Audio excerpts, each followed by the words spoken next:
জুবিন গাৰ্গে যেতিয়া কয় যে মোৰ কোনো জাতি নাই, মোৰ কোনো ধৰ্ম নাই, তেতিয়াতো RSSৰ গাটো বিজ বিজাই যায় চাগে। বিজেপি চৰকাৰখন গৰু চোৰ, মাটি চোৰ, এতিয়াতো গম পাইছে তথ্য চোৰ। তেওঁ তথ্যও চুৰ কৰে, তথ্যৰো খেলি মেলি কৰে। তো তেওঁ যে ছবিখন আঁকিবলৈ দিছে, যুৱ প্ৰজন্মক কি বাৰ্তা দিছে যে সেই দিশটোলৈ আকৌ গুচি যাওক নেকি উগ্ৰপন্থাৰ পিনে?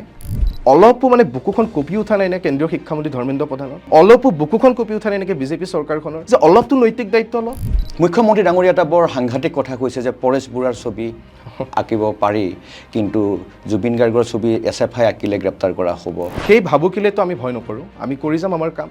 কমৰেড শব্দতে কি প্ৰতিফলিত কৰে? চে গৈভাৰেলে ইমান ভয় কিয়? হিমন্ত বিশ্ব শৰ্মাৰ নিচিনা এগৰাকী দক্ষ নেতাৰ প্ৰতি তোমালোকৰ কোনো অকণমানো সমৰ্থন বা ভালপোৱা নাই নেকি বাৰু? SFI শত্ৰুতা হৈছে তেওঁৰ বিজেপি দলটোক যোনে পৰিচালনা কৰে RSS, সেই RSSৰ আদৰ্শক লৈ। তো হৈছে হিমন্ত বিশ্ব শৰ্মাই যে এজন নিষিদ্ধ সংগঠনৰ ব্যক্তি এজনৰ ছবি অংকন কৰিবলৈ ৰাজহুৱাভাৱে কৈছে, তেতিয়াহ'লে হিমন্ত বিশ্ব শৰ্মাৰ ওপৰত এতিয়া কিবা একশ্যন হ'ব নাই? তোমালোকৰ আৰু আচুৰ কি কাৰণত তোমালোকে একেলগে থিয় হৈ ছাত্ৰ সমাজৰ সমস্যাবিলাক মাত মাতিব নোৱাৰা? তেতিয়া তোমালোকৰ মাজতো আমি একতা নেদেখোঁ। যোনে বিজেপি কি ব্ৰিটিছৰ বিৰুদ্ধে সংগ্ৰাম কৰিলে তেওঁলোক দেশদ্ৰোহী, আৰু যোনে ব্ৰিটিছক গৈ পেলাই গোলামী কৰিলে তেওঁলোক দেশপ্ৰেমিক। আমাতকৈ অসমখনক ভাল পোৱা আৰু কোন সংগঠন আছে আপুনি কওক?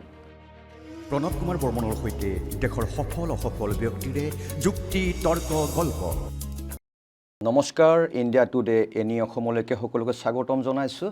আজিৰ প্ৰণৱ কুমাৰ বৰ্মনৰ সৈতে যুক্তি তৰ্ক গল্প এই খণ্ডৰ অতিথি হৈছে অসমৰ ৰাজনীতিত আটাইতকৈ চৰ্চিত SFIৰ ৰাজ্যিক সম্পাদক ৰাজদীপ মহন্তক আমি আমন্ত্ৰণ জনাই আনিছোঁ। চৰকাৰৰ লগত তেওঁলোকৰ যি সংঘাত হৈছে আৰু চৰকাৰে তেওঁলোকক যি সকিয়নি দিছে আৰু বিভিন্ন কথা আমি তেওঁৰ লগত পাতিবলৈ চেষ্টা কৰিম। ৰাজদীপ, তোমাক আমি স্বাগতম জনাইছোঁ। নমস্কাৰ। খুব চৰ্চাত আছা, SFI চৰ্চাত আছে, তুমি চৰ্চাত আছা। মুখ্যমন্ত্ৰীৰ লগত তোমালোকৰ এটা সাংঘাতিক সংঘাত হৈ আছে, অসম চৰকাৰৰ লগত সংঘাত হৈ আছে। জুবিন গাৰ্গৰ ছবি আঁকিলে তোমালোকক যিকোনো মুহূৰ্তত গ্ৰেপ্তাৰ কৰিব পাৰে, এনেকুৱা সকিয়নিও দিছে তোমালোকক। কি ভাবিছা এই বিষয়ত? সেইটোৱে যে অকল আজি বুলি নহয়, আৰু এনেকুৱাও নহয় যে হিমন্ত বিশ্ব শৰ্মা বহুত স্পেচিয়েল মানুহ আমাৰ কাৰণে। হিমন্ত বিশ্ব শৰ্মা নথকাৰ আগতেও যি শাসক গোষ্ঠীয়ে ছাত্ৰ সমাজ বিৰোধী, শিক্ষা বিৰোধী, শ্ৰমিক বিৰোধী, কৃষক বিৰোধী নীতি যেতিয়াই আনিছে বা তেওঁলোকে যেতিয়াই সেই কথাবিলাক কৈছে, তাৰ বিৰুদ্ধে SFI সংগ্ৰাম কৰিছে। গতিকে বিজেপিও কোনো স্পেচিয়েল নহয়। হিমন্ত বিশ্ব শৰ্মা মুখ্যমন্ত্ৰী ডাঙৰীয়া, তেওঁ আমাৰ কাৰণে বহুত বিশেষ স্পেচিয়েল নহয়। আৰু আমিতো কোনো দলৰ কাৰণে কাজিয়াও কৰা নাই, কোনো দলৰ বিৰুদ্ধে আমি কাজিয়া কৰা নাই। বিজেপি, কংগ্ৰেছ এইবিলাক দলটো দূৰৰ কথা, আমি সামগ্ৰিক ব্যৱস্থাতে পৰিৱৰ্তন কৰাৰ কথা কৈছোঁ। গতিকে ঠিক আছে যে আমি জুবিন গাৰ্গৰ ছবি আঁকিছোঁ প্ৰাণৰ শিল্পীগৰাকীৰ, আমি ৰাজহুৱা শিক্ষা ব্যৱস্থা ৰক্ষাৰ কথা কৈছোঁ। তাৰপিছত আমাৰ মুখ্যমন্ত্ৰী ডাঙৰীয়াই সেই বিদ্বেষ তেওঁ দেখুৱাইছে, তেওঁ আমাক জেল যোৱাম বুলি কৈছে। গতিকে সেইখিনি হিমন্ত বিশ্ব শৰ্মাই কৰিছে, আমিও তাৰ প্ৰত্যুত্তৰ দিছোঁ। আমি তেওঁৰ যি মানে ভাবুকি, সেই ভাবুকিলেতো আমি ভয় নকৰোঁ, আমি কৰি যাম আমাৰ কাম। গতিকে চাওঁ কি হয়, সেইটোৱেই কথা। মুখ্যমন্ত্ৰীক তোমালোকে প্ৰত্যাহ্বান জনাইছা, হয়, তোমালোককো প্ৰত্যাহ্বান জনাইছে, তোমালোকেও প্ৰত্যাহ্বান জনাইছা। হয়। এতিয়া কি হ'বলৈ গৈ আছে আৰু তোমালোকে কেনেদৰে পৰিকল্পনা কৰিছিলা আগন্তুক সময়বিলাক কেনেকৈ তোমালোকে পাৰ কৰিবা? জুবিন গাৰ্গৰ ছবি আঁকিবলৈ বাদ দিবা, চে গুয়েভাৰাক বাদ দিবা, এনেকুৱা কিবা ভাবিছা নেকি তোমালোকে?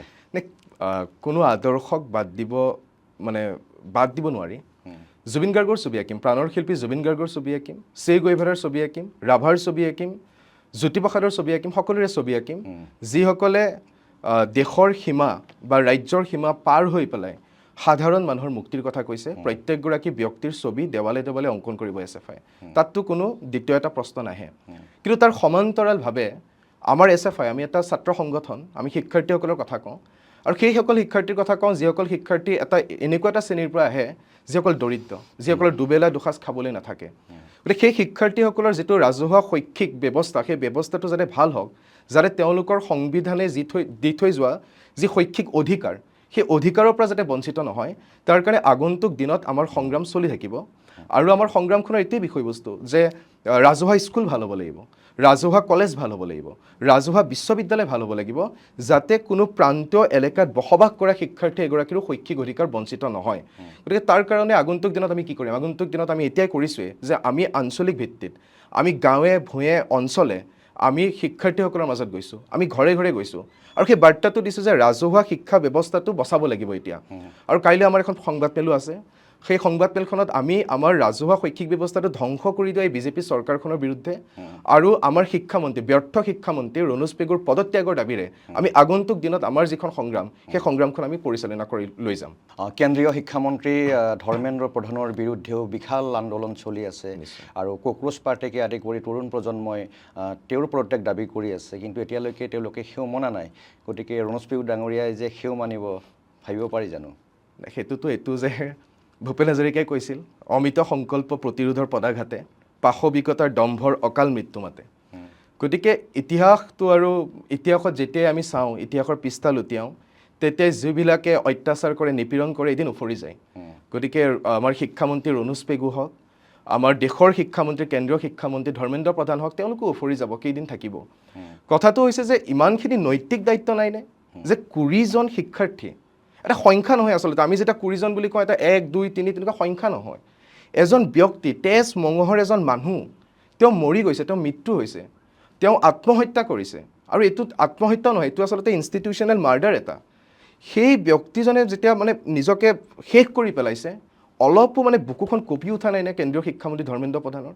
অলপো বুকুখন কঁপি উঠা নাই নেকি বিজেপি চৰকাৰখনৰ যে অলপতো নৈতিক দায়িত্ব অলপ? গাঁওখনত যেতিয়া চুৰ হয়, তেতিয়াহ'লে চকীদাৰজনিতে সেই দায়বদ্ধতাখিনি ল'ব লাগিব। ৰাজদীপ, কথা পাতিম, এই বিষয়ে যাম আমি। শিক্ষা ব্যৱস্থাৰ যিবিলাক দুৰ্বলতা অসমত বা ভাৰতবৰ্ষত, এই বিষয়ে গুৰুত্বপূৰ্ণ তোমাৰ মন্তব্যবিলাক আমি শুনিম। কিন্তু আমি যিহেতু এতিয়া SFI আৰু মুখ্যমন্ত্ৰী ডাঙৰীয়াৰ যুদ্ধ এখন চলি আছে, সংঘাত চলি আছে, গতিকে এই বিষয়ে আকৌ জানিব বিচাৰিম যে মুখ্যমন্ত্ৰী ডাঙৰীয়া এটা বৰ সাংঘাতিক কথা কৈছে যে পৰেশ বৰুৱাৰ ছবি আঁকিব পাৰি, কিন্তু জুবিন গাৰ্গৰ ছবি SFI আঁকিলে গ্ৰেপ্তাৰ কৰা হ'ব। কিন্তু পৰেশ বৰুৱাটো আমি জনাত নিষিদ্ধ সংগঠনৰ তেখেত এগৰাকী নেতা, তেওঁৰ ছবি আঁকিলেতো জেললৈ যোৱা অধিক শংকা আছে। এইটোতো এতিয়া আচৰিতে লাগে যে মুখ্যমন্ত্ৰীগৰাকীয়ে কি কয় আচলতে, কি কথা বতৰা কৈ দিয়ে একো ধৰিবই নোৱাৰা হৈ গৈছোঁ। এতিয়া আপুনি যিটো ক'লে যে নিষিদ্ধ সংগঠন, এতিয়া ময়ো নাজানো যে নিষিদ্ধ সংগঠন বুলি আমিও গম পাই আছোঁ। এতিয়া কিবা ক্ষেত্ৰত কিবা নিষিদ্ধতা আঁতৰাই দিয়া হৈছে নেকি, আমিতো এইটো নাজানো। কিবা আহিছে চাগে হিমন্ত বিশ্ব শৰ্মালে, কাৰণ আমি ইতিমধ্যে কৈছোঁ কি এটাতো সম্পৰ্ক আছিল, এইটো বৰ এটা মানে চলি থাকে চৰ্চা এটা, যে হিমন্ত বিশ্ব শৰ্মা আলফাৰো এটা সময়ত সদস্য আছিল, আলফাৰ হৈ কাম কৰিছিল, পইচা তুলিছিল। গতিকে সেই পিৰিতিটো পুনৰ জাগিব পাৰে, প্ৰথম কথা। দ্বিতীয় কথাটো, তেওঁ যে ছবিখন আঁকিবলৈ দিছে, যুৱ প্ৰজন্মক কি বাৰ্তা দিছে যে সেই দিশটোলৈ আকৌ গুচি যাওক নেকি, উগ্ৰপন্থাৰ পিনে, মানে মানে আমাৰ ফাকু খেলিবলৈ, তেজৰ ফাকু খেলিবলৈ সেই পথটোলৈ গুচি যাওক নেকি? আৰু তাৰপিছত তেওঁ দায়বদ্ধ হ'বনে, বা তেওঁ সেই জবাবদিহিতা ল'বনে যে কোনোবা এজন যুৱক বা যুৱতীয়ে কোনোবা এখন ছবি যদি আঁকি দিয়ে, তাৰপিছত তেওঁকতো জেলত লৈ যাব, সেই জবাবদিহিতা কাৰ থাকিব? হিমন্ত বিশ্ব শৰ্মাৰ থাকিবনে? তৃতীয় কথাটো হৈছে, হিমন্ত বিশ্ব শৰ্মাই যে এজন নিষিদ্ধ সংগঠনৰ ব্যক্তি এজনৰ ছবি অংকন কৰিবলৈ ৰাজহুৱাভাৱে কৈছে, তেতিয়াহ'লে হিমন্ত বিশ্ব শৰ্মাৰ ওপৰত এতিয়া কিবা একশ্যন হ'ব নাই আইন আদালতৰ জৰিয়তে? সেইটো আটাইতকৈ আচলতে গুৰুত্বপূৰ্ণ কথা, যে তেওঁ মুখ্যমন্ত্ৰীৰ পদত বহি আছে, সেই পদত বহি পেলাই তেওঁ এই কথাষাৰ কৈছে। এতিয়া তেওঁৰ ওপৰততো নিয়ম মতে একশ্যন হ'ব লাগে। তেওঁৰ ওপৰত আমাক কৈছে NSA লগাব, তেওঁৰ ওপৰত NSA লগাব লাগে, যে তেওঁ যদি ক'ব পাৰিছে যে পৰেশ বৰুৱাৰ ছবি অংকন কৰিব লাগে বুলি। গতিকে এই গোটেই কথা বতৰাবিলাক অসমৰ ৰাইজে চাইছে। গতিকে অনাগত দিনতো অসমৰ ৰাইজে চাব যে হিমন্ত বিশ্ব শৰ্মাই এনেকুৱা এটা মন্তব্য দিয়াৰ পিছত তেওঁৰ ওপৰত কি ধৰণৰ একশ্যন লোৱা হ'ব। এনেকুৱা আমি এটা কথা ভাবিব পাৰোঁ নেকি, হয়তো মুখ্যমন্ত্ৰী ডাঙৰীয়াই ভাবিছে যে খুব সোনকালে পৰেশ বৰুৱা আলোচনালৈকে আহিব, সশস্ত্ৰ সংগ্ৰামৰ বা নিষিদ্ধ পথ এৰি আহিব, এনেকুৱা এটা ইংগিত থাকিব পাৰে নেকি কথাটো? এইটো হ'লেতো বহুত ভাল কথা হ'ব। হয়, আমিও বিচাৰোঁ মূল সুতিলে আহক পৰেশ বৰুৱা, আমি মূল সুতিলে অহাতেই বিচাৰোঁ। কিন্তু মূল সুতিলে কেতিয়া আহিব? যেতিয়া অসমখনৰ উন্নয়ন হ'ব। গতিকে যদি তেওঁ আলোচনালৈও আহে, তেতিয়াহ'লে মই তেওঁৰ যিটো আদৰ্শ, মই এতিয়া সিমান নাজানো যে পৰেশ বৰুৱাৰ আদৰ্শ এতিয়া বৰ্তমান সময়ত কি চলি আছে ব্যক্তিগতভাৱে, কিন্তু তেওঁলোকেতো আদৰ্শ অসমখনৰ উন্নয়নৰ কাৰণেই গোটেই কৰিছিল। আমি যিমানখিনিলৈকে গম পাওঁ, তেওঁলোকে যিবিলাক কথা বতৰা কয়, তেওঁলোকে বিচাৰে অসমখনৰ উন্নয়ন।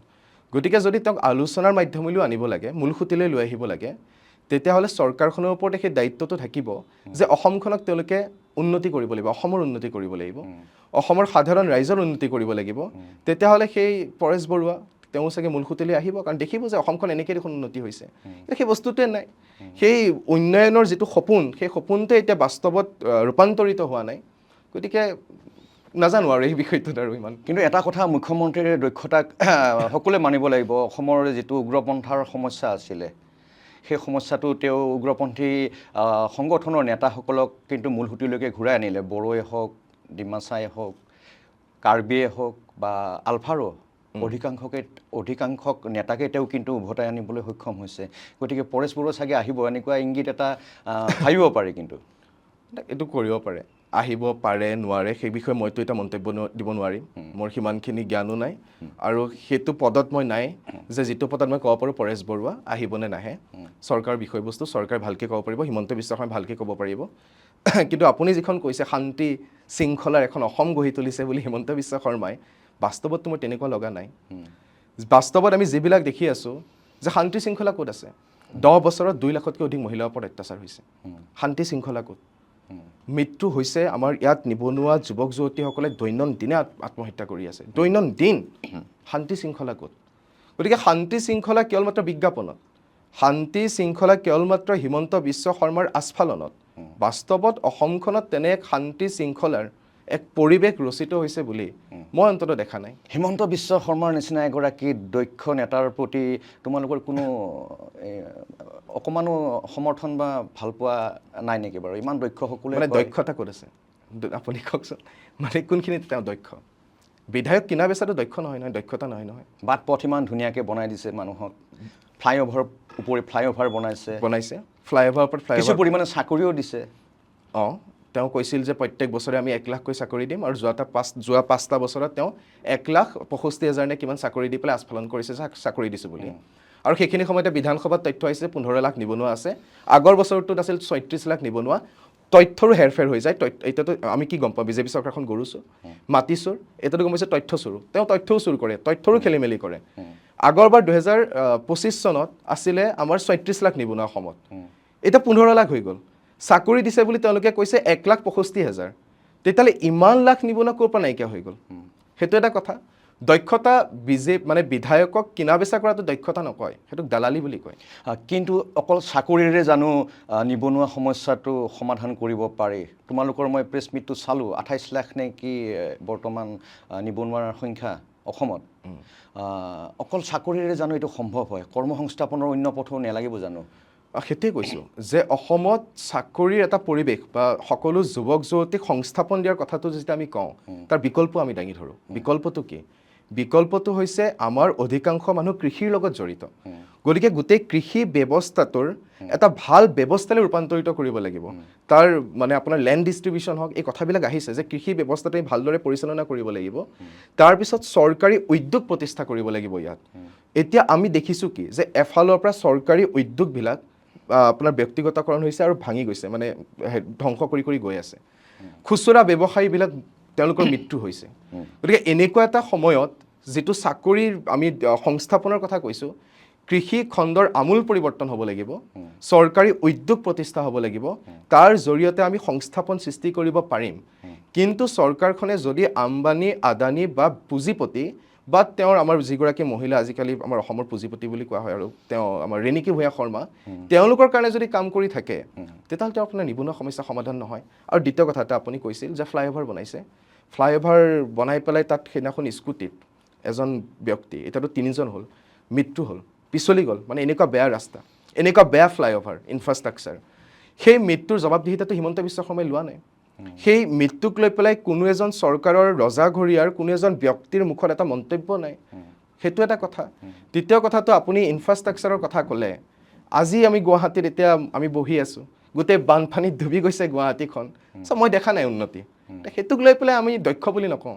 সেইকাৰণে আমি হিমন্ত বিশ্ব শৰ্মাক মানে চাণক্য শব্দটোক ইমান তলৰ অৱস্থালৈ লৈ গ'ল। উত্তৰ পূৰ্বাঞ্চলৰ চাণক্য বুলি কয়, হিমন্ত বিশ্ব শৰ্মাক চাণক্য বুলি কয় উত্তৰ পূৰ্বাঞ্চলৰ। চাণক্য মানে সেই ব্যক্তিজনকে ইমান তললৈ লৈ যোৱা হৈ গ'ল হিমন্ত বিশ্ব শৰ্মাৰ লগত তুলনা কৰি। বিধায়ক কিনা বেচা কৰাটো চাণক্য নীতি নেকি? সেইটো দালালি। টকা পইচাৰে ইটো দলৰ পৰা সিটো দললৈ ভেকুলীৰ দৰে জঁপিওৱাটো চাণক্য নীতি নেকি? এইটো দালালি। গতিকে তেওঁ দক্ষ নে তেওঁ দালাল, সেইটোৱেতো প্ৰশ্নৰ বিষয়। কিন্তু দুখীয়া মানুহকতো খাদ্য দিছে। আজিৰ তাৰিখত অসমৰ মানুহে কষ্ট কৰিব নালাগে। অসমৰ মানুহে কষ্ট কৰিব নালাগে আজিৰ দিনত। মই সেইটোৱে কৈ আছোঁ যে আজি কৃষকসকলে শদিয়াত সেইদিনাখন আলু খেতি জ্বলাই দিবলৈ বাধ্য হৈছে। মানে কিয় বাধ্য হৈছে? কাৰণ কৃষি কৰি পেলাই, খেতি কৰি পেলাই তেওঁলোকৰ যিমান ব্যয় হয় তাৰ তুলনাত বহুত কম আয় হয়।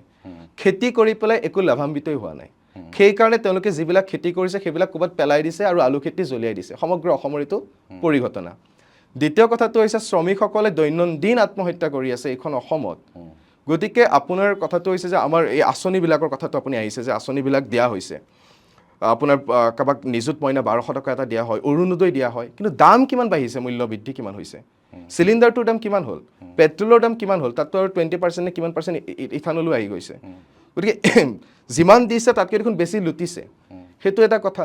তাৰপিছত ইমানেই যদি বাবুসকলৰ প্ৰতি প্ৰেম আছে, ইমানেই যদি মইনাসকলৰ প্ৰতি তেওঁৰ চেনেহ আছে, তেতিয়াহ'লে শিক্ষা ব্যৱস্থাটো বিনামূলীয়া কিয় কৰি নিদিয়ে? শিক্ষা ব্যৱস্থাটো বিনামূলীয়া কৰি দিয়ক, আঁচনিৰ আমি বিৰোধী নহয়। এখন কল্যাণমুখী ৰাষ্ট্ৰত আঁচনি দিয়াটো ভাল, কিন্তু আঁচনি দিয়াৰ সমান্তৰালভাৱে যদি তেওঁ বাবুসকলক ভাল পায়, তেওঁ যদি মইনাসকলক ভাল পায়, তেতিয়াহ'লে তেওঁ বিনামূলীয়া শিক্ষা ব্যৱস্থা এটা প্ৰৱৰ্তন কৰক। তেতিয়াহে আমি গম পাম যে ঠিকে আছে, হিমন্ত বিশ্ব শৰ্মাই বাবুসকলক ভাল পায়, হিমন্ত বিশ্ব শৰ্মাই মাইনাসকলক ভাল পায়। সেইবিলাকতো দেখা নাই ন, সেইকাৰণে। কিন্তু সমগ্ৰ পৃথিৱীতে সাম্ৰাজ্যবাদ হওক, পুঁজিপতিৰ যিটো আগ্ৰাসন, সেই আগ্ৰাসনৰ পৰা অসমক নিলগাই চাব তোমালোকেও নোৱাৰা, আমিও নোৱাৰোঁ। লাগিবই তেওঁলোকৰ সহায় নহ'লে ইয়াতে উদ্যোগ প্ৰতিষ্ঠা কৰাটো সহজ নহয়।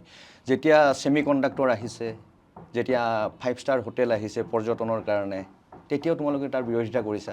হয়, মানে সদায় উন্নয়নৰ এটা সপোন দেখুওৱা হয় এই ব্যৱস্থাটোত। সেই উন্নয়নৰ যিটো সপোন, সেই উন্নয়নৰ সপোনত মই মোক দেখা নাপাওঁ। সেই উন্নয়নৰ সপোনত মই মোৰ দেউতা যোনে খেতি কৰে, সেই ব্যক্তিজনক মই দেখা নাপাওঁ। সেই উন্নয়নৰ সপোনত মোৰ মা যোনে অংগনবাদীত কাম কৰে, তেওঁক দেখা নাপাওঁ। মানে সাধাৰণ যিসকল খাটি খোৱা মানুহ, দৰিদ্ৰ কৃষক, দৰিদ্ৰ শ্ৰমিক, সেই উন্নয়নৰ যিটো সপোন তাত প্ৰতিফলিত নহয়। আজি আমাৰ দেশত কি হৈছে, আমি যে কৈছোঁ উন্নয়ন হৈছে, কাৰ কাৰণে হৈছে সেই উন্নয়ন আৰু কাৰ স্বাৰ্থত হৈছে সেই উন্নয়ন?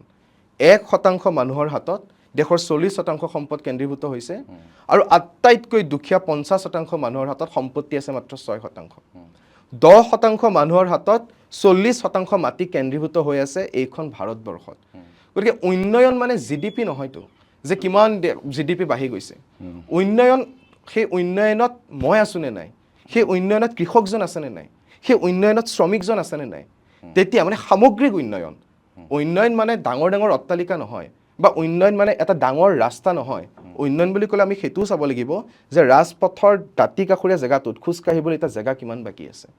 এইখন য'ত ডাঙৰ ডাঙৰ ফ্লাইঅভাৰ বনাইছে, তাৰ কাষতেইতো মানুহে ঘৰ বাৰীৰ অভাৱত তাতেই শুবলৈ বাধ্য হৈছে।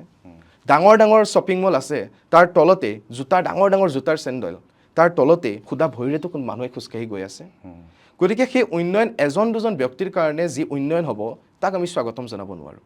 আমি উন্নয়ন, সকলোৰে উন্নয়ন হোৱাটো বিচাৰোঁ। গতিকে আমাক যে উন্নয়নৰ সপোন দেখুওৱা হয়, সেই আচলতে কেইজনমান ব্যক্তিৰ উন্নয়ন, সাধাৰণ মানুহৰ উন্নয়ন নহয়। সেইটোৱে আমি কৈ আহিছোঁ। হিমন্ত বিশ্ব শৰ্মা ডাঙৰীয়া সম্পৰ্কে যথেষ্ট উষ্মা আছে তোমালোকৰ। তাতে আৰু উষ্মাটো আকৌ বঢ়াই দিলে, আদৰ্শগতই নহয় অকল, যে যেতিয়া সুকিয়নি দিলে NSA-লৈকে তোমালোকক লৈ যাব, বা ফ্লাইঅভাৰ বা গছ কটাৰ বিৰোধিতা কৰিব নোৱাৰিবা। কিন্তু সেই হিমন্ত বিশ্ব শৰ্মা মানুহজনৰ কিবা যোগাত্মক প্ৰতিভা বা যোগাত্মক কিবা কথা তোমালোকে দেখা পোৱা নাই? অকল বিৰোধিতাই নে ক'ৰবাত যোগাত্মক এটা তেওঁৰ দৃষ্টিভংগী বা কিবা দেখা নেকি তেনেকুৱা যোগাত্মক? অকলতো ঋণাত্মক কৈ থাকিলে নহ'ব, একপক্ষীয় হৈ যাব কথাখিনি। নহয়, সেইটো আচলতে হিমন্ত বিশ্ব শৰ্মাৰ লগত SFI কোনো ব্যক্তিগত যুঁজ নহয়তো, বা হিমন্ত বিশ্ব শৰ্মাৰ লগত মোৰ কোনো ব্যক্তিগত বিৰোধিতা, ব্যক্তিগত যুঁজ নহয়। আৰু তেওঁ ব্যক্তিগতভাৱে মানুহজন কেনেকুৱা, সেইটো মোৰ বিচাৰ্যৰ বিষয়ো নহয়। তেওঁ ব্যক্তিগতভাৱে কেনেকুৱা হ'ব পাৰে, তেওঁ ক'ত ঘূৰিব পাৰে, ক'ত যায়, সেইবিলাকতো মোৰ বিচাৰ্যৰ বিষয় নহয়। মোৰ বিচাৰ্যৰ বিষয় হৈছে যে তেওঁ এটা দলক প্ৰতিনিধিত্ব কৰে, বিজেপি দল, সেই বিজেপি দলটোৰ আইডিঅ'লজিক লৈ। মোৰ শত্ৰুতা, SFI শত্ৰুতা হৈছে তেওঁৰ বিজেপি দলটোক যোনে পৰিচালনা কৰে RSS, সেই RSSৰ আদৰ্শক লৈ। আমাৰ যিখন হিমন্ত বিশ্ব শৰ্মাৰ লগত বিৰোধিতা আছে, সেই বিৰোধিতা হৈছে তেওঁ এখন মুখ্যমন্ত্ৰীৰ পদত বহি আছে, আৰু সেই পদটোক লৈ, সেই চৰকাৰখনক লৈ, যি চৰকাৰখনৰ দিনত আজি শিক্ষা ব্যৱস্থাটো ধ্বংস হৈছে, আজি কৃষিখণ্ড ধ্বংস হৈছে, আজি নিবনুৱা সমস্যাই জ্বলন্ত ৰূপত দেখা দিছে। আজি সেই যিটো আদৰ্শই আমাৰ অসমৰ যি সংস্কৃতি, সমন্বয়ৰ সংস্কৃতি, সেই সংস্কৃতিৰ ওপৰত কুঠাৰঘাত কৰিছে। সেয়াহে আমাৰ তেওঁৰ লগত থকা বিৰোধিতা। গতিকে ব্যক্তিজনৰ যোগাত্মক দিশ কি, ব্যক্তিজনৰ বিয়োগাত্মক দিশ কি, ঋণাত্মক দিশ কি, সেই বিষয়ত আমাৰ একো মতামত থাকিব নালাগে। মোৰ নাই সেই বিষয়ে একো মতামত। মই আৰু এটা কথা তোমাৰ লগত আলোচনা কৰিব বিচাৰিছোঁ, যিহেতু আমাৰ এইটো এটা আড্ডা আচলতে। এই আড্ডাত এটা মই বেলেগ কথা তোমাক সুধিছোঁ যে বিজেপি পুঁজিপতিৰ দল, কংগ্ৰেছ পুঁজিপতিৰ দল নহয় জানো হয়। অগপ পুঁজিপতিৰ দল নহয় জানো হয়। তেওঁলোকেতো একেখিনিয়ে কাম কৰি আহিছিলে একদম যেতিয়া নিশ্চয়। শাসন আছিলে তেওঁলোক আছে হয় হয় নিশ্চয় কিন্তু সেই কংগ্ৰেছৰ লগতে আকৌ কমিউনিষ্ট দলবিলাকে সোণা পুতকা কৰে তেওঁলোকৰ কান্ধত উঠি নিৰ্বাচনী বৈতৰণি পাৰ হ'বলৈ যায় তেতিয়া আদৰ্শগত সংঘাতৰ কথা নাহে নেকি বাৰু একদম নিশ্চয় কথাটো হৈছে বিজেপি কংগ্ৰেছ আৰু আপুনি যিবিলাক দলৰ নাম ল'লে তেওঁলোকে সেই পুঁজিপতিৰ স্বাৰ্থটোকে প্ৰতিফলিত কৰে কিন্তু এটা তফাত আছে এটা মৌলিক তফাত আছে বিজেপিৰ লগত কংগ্ৰেছৰ বা বাকী দলবিলাকৰ সেইটো হৈছে বিজেপিয়ে এনেকুৱা এটা সংস্কৃতিৰ কথা কয় যিটো সংস্কৃতি সংবিধানক আঁতৰাই পেলাই মনুস্মৃতি স্থাপন কৰে যিটো সংস্কৃতিয়ে আমাৰ দেশত হিন্দু মুছলমানৰ মাজত সংঘাত সৃষ্টি কৰিব বিচাৰে সেই যিটো মৌলিক তফাত আৰু তেওঁলোক সম্পূৰ্ণৰূপে অগণতান্ত্ৰিক সম্পূৰ্ণৰূপে স্বৈৰাচাৰী আৰু আজি আপুনি সেই ইংলে পথাৰতে হওক বা শেহতীয়াকৈ মুখ্যমন্ত্ৰীৰ যিবিলাক বক্তব্য তাতেই হওক সেই গোটেই কথাবিলাক তাত প্ৰতিফলিত হয় গতিকে বিজেপিক যাৰ হাতত এতিয়া এতিয়াতো গম পাইছোঁ বিজেপিৰ আটাইতকৈ ধনী বুলি ৰাজনৈতিক দল বিজেপি তেওঁলোকে ধন বল বাহুবল গতিকে এই যিটো শক্তি এই যিটো স্বৈৰাচাৰী শক্তি এই শক্তিটোক ধ্বংস কৰিবৰ কাৰণে তেওঁলোকক হৰুৱাবৰ কাৰণে পৰাজিত কৰিবৰ কাৰণে সকলো একগোট হোৱাটো জৰুৰী আৰু এটা কথা কৈ লওঁ মই CPM-ক প্ৰতিনিধিত্ব নকৰোঁ মই SFI হৈ আহিছোঁ তথাপিতো মই যিটো দেখিছোঁ মোৰ যিটো ৰাজনৈতিক চিন্তা চৰ্চা বা SFI ৰাজনৈতিক চিন্তা চৰ্চা সেইটো কৈছোঁ যে এই দলবিলাকৰ বিৰুদ্ধে মানে এই দলটোৰ বিৰুদ্ধে যুঁজিবলৈ সকলো একলগ হ'ব লাগিব কিন্তু কেৱল মাত্ৰ বিৰোধী দলবিলাকৰ মাজতে সেই একগোট হ'লে নহ'ব ৰাজপথত তাৰ একত্ৰিত হ'ব লাগিব সাধাৰণ মানুহ ৰেল ষ্টেচনটোত একত্ৰিত হ'ব লাগিব স্কুলৰ কেম্পাছে একত্ৰিত হ'ব লাগিব কাৰণ যদি দেশত এনেকুৱা স্বৈৰাচাৰী শাসন আহিছে তেতিয়াহ'লে তাৰ বিৰুদ্ধে সকলো একলগ হোৱাটো আটাইতকৈ জৰুৰী অলপ সময়ৰ কাৰণে আমাৰ মাজত যিবিলাক তফাত আছে আমি সেইখিনি আঁতৰাব পাৰোঁ কাৰণ গাঁৱত যেতিয়া বানপানী হ'ব সকলোৱে একেলগে মাৰ বান্ধি থিয় হৈ পেলাই তাক ভেটা দিয়াটো আটাইতকৈ জৰুৰী তাৰপিছত আমি বাকীখিনি চাব পাৰিম আৰু ভাৰতবৰ্ষত স্বৈৰাচাৰ বুলি ক'লে ইন্দিৰা গান্ধীৰ কথা মনলৈ আহে নিশ্চয় জৰুৰীকালীন অৱস্থা নিশ্চয় সেই দলৰ লগ লাগি কমিউনিষ্টৰ নিচিনা দলে সৰ্বহাৰাৰ দলে কি পৰিৱৰ্তন কৰিব তেওঁলোকো পুঁজিবাদৰে তেওঁলোক পৃষ্ঠপোষক হয় এইটো সম্ভৱ জানো এককভাৱে কমিউনিষ্টসকল ইমান দুৰ্বল কেলেই হৈছে এককভাৱে তেওঁলোকে যুঁজিবলৈ সাহস নকৰে আজিৰ তাৰিখত নাই আমি আমাৰ মানে আমি কমিউনিষ্ট দলবিলাক এতিয়া মই আকৌ বাৰে বাৰে কৈ আছোঁ মই কোনো CPM-ক এইটো হয় প্ৰতিনিধিত্ব CPM নকৰোঁ নহয় CPI নহয় মই SFI CPIML নহয় তুমি এটা ষ্টুডেণ্ট অৰ্গেনাইজেশ্যন একদম নিশ্চয় খালি মই নিজকে মই কমিউনিষ্ট হ'বলৈ সদায় যত্ন কৰি থাকোঁ চ' মই সেইটো হিচাপত যদি কওঁ তেতিয়াহ'লে প্ৰথম কথাটো এইটো যে এই দলটোৰ লগত সেই তফাতটোৰ কাৰণে আমি একত্ৰিত হ'ব লাগিব দ্বিতীয় কথাটো হৈছে আপুনি ইমাৰ্জেঞ্চিৰ কথা কৈছে ইমাৰ্জেঞ্চি ভাৰতবৰ্ষৰ যিটো গণতান্ত্ৰিক যাত্ৰা সেই যাত্ৰাত এটা কলা অধ্যায় তাত কোনো ধৰণৰ বিৰোধিতা নাই আৰু সেইখিনি সময়ত আমাৰ অসমৰ SFI কমিউনিষ্ট ইছফাকুৰ ৰহমান উদ্ধৱ বৰ্মন তেওঁলোক জেলত গৈছে আমাৰ অল ইণ্ডিয়া লিডাৰশ্বিপ প্ৰকাশ কাৰাট সীতাৰাম য়েচুৰী জেলত গৈছে আমাৰ ওপৰত অত্যাচাৰ হৈছে আমি ইমাৰ্জেঞ্চিৰ সময়ত ফাইট দিছিলোঁ কিন্তু কথাটো হৈছে সেইখিনি সময়ত আমি ফাইট দিছোঁ তেওঁলোকৰ দলক হৰুৱাবৰ কাৰণে আমি একত্ৰিত হৈছোঁ আৰু আজি আমি বিজেপিৰ বিৰুদ্ধে থিয় দিছোঁহি কিন্তু আমাৰ কিছুমান ব্যৰ্থতা আছে সেই ব্যৰ্থতাক আমি কেতিয়াও অস্বীকাৰ কৰিব নোৱাৰোঁ যিমান মানুহৰ মাজত গৈ পেলাই আমি আমাৰ কথাখিনি সজোৰেৰে ক'ব লাগিছিল তাত চাগে আমি কোনোবাখিনিত নহয় কোনোবাখিনিত পিছ পৰি আছোঁ সেই বিষয়ে ভালদৰে বিশ্লেষণ কৰিব লাগিব ভালদৰে ভাবিব লাগিব আৰু শেহতীয়াকৈ আমি এইটোও গুৰুত্ব দিছোঁ যে আমি অঞ্চলে অঞ্চলে গাঁৱে গাঁৱে গৈ পেলাই আমাৰ সংগঠন শক্তিশালী কৰিব লাগিব গতিকে সেই বিষয়বিলাকত আমি গুৰুত্ব দিছোঁ কিন্তু এতিয়া আপুনি যদি কয় যে আমি বেলেগ দলৰ লগত কিয় আমি এলায়েন্সত আছোঁ কিয় বেলেগ দলৰ লগত আমি একত্ৰিত হৈ পেলাই বিজেপিৰ বিৰুদ্ধে যুঁজিছোঁ সেইটো মই ইতিমধ্যেই কৈছোঁ কাৰণ এই মনুস্মৃতি স্থাপন কৰিবলৈ দিব নোৱাৰি নহয় সংবিধানখনক হত্যা কৰিবলৈ দিব নোৱাৰি নহয় এওঁলোকে হিন্দুত্ব আইডিঅলজি ইয়াত প্ৰতিষ্ঠা কৰিব বিচাৰে এক দেশ এক ভাষা এক ধৰ্ম যি ভাৰতবৰ্ষৰ বৈচিত্ৰতা সেই ভাৰতবৰ্ষৰ বৈচিত্ৰতা হৈছে ভাৰতবৰ্ষৰ আত্মা সেই বৈচিত্ৰতাকো যদি ধ্বংস কৰিব বিচাৰে অসমৰ সংস্কৃতি আমাক অসমখনক কি বুলি কোৱা হয় ভাৰতবৰ্ষক মানে সৰু ভাৰতবৰ্ষ বুলি কোৱা হয় কাৰণ ইয়াত বিভিন্ন ধৰণৰ জাতি আছে বিভিন্ন ধৰণৰ মানে সংস্কৃতি আছে ভাষা আছে গতিকে এই যিটো বৈচিত্ৰতা এই বৈচিত্ৰতাই ভাৰতবৰ্ষক অন্যতম সুকীয়া কৰি তোলে আৰু সেই বৈচিত্ৰতাক ৰক্ষণাবেক্ষণ দিয়া ভাৰতবৰ্ষৰ সংবিধানখনে গতিকে সেই সংবিধানখনৰ ওপৰত যেতিয়া কোনোবাই কুঠাৰঘাত কৰিবলৈ চাব হত্যা কৰিবলৈ চাব তেতিয়া আমি একলগ হৈ যুঁজাটো জৰুৰী সেইটোৱে আচলতে মৌলিক ৰাজনৈতিক বিষয় আজিৰ দিনত সেইকাৰণে একত্ৰিত হৈছোঁ কাৰণ কাইলৈ যদি আমাৰ বানপানী হয় কেৱল মাত্ৰ আৰু গোস্বামী ঘৰতেতো নোসোমায় শৰ্মাৰ ঘৰতো সোমাব ৰহমানৰ ঘৰতো সোমাব সকলোৰে ঘৰত সোমাব গতিকে তাৰ কাৰণে আমি একেলগে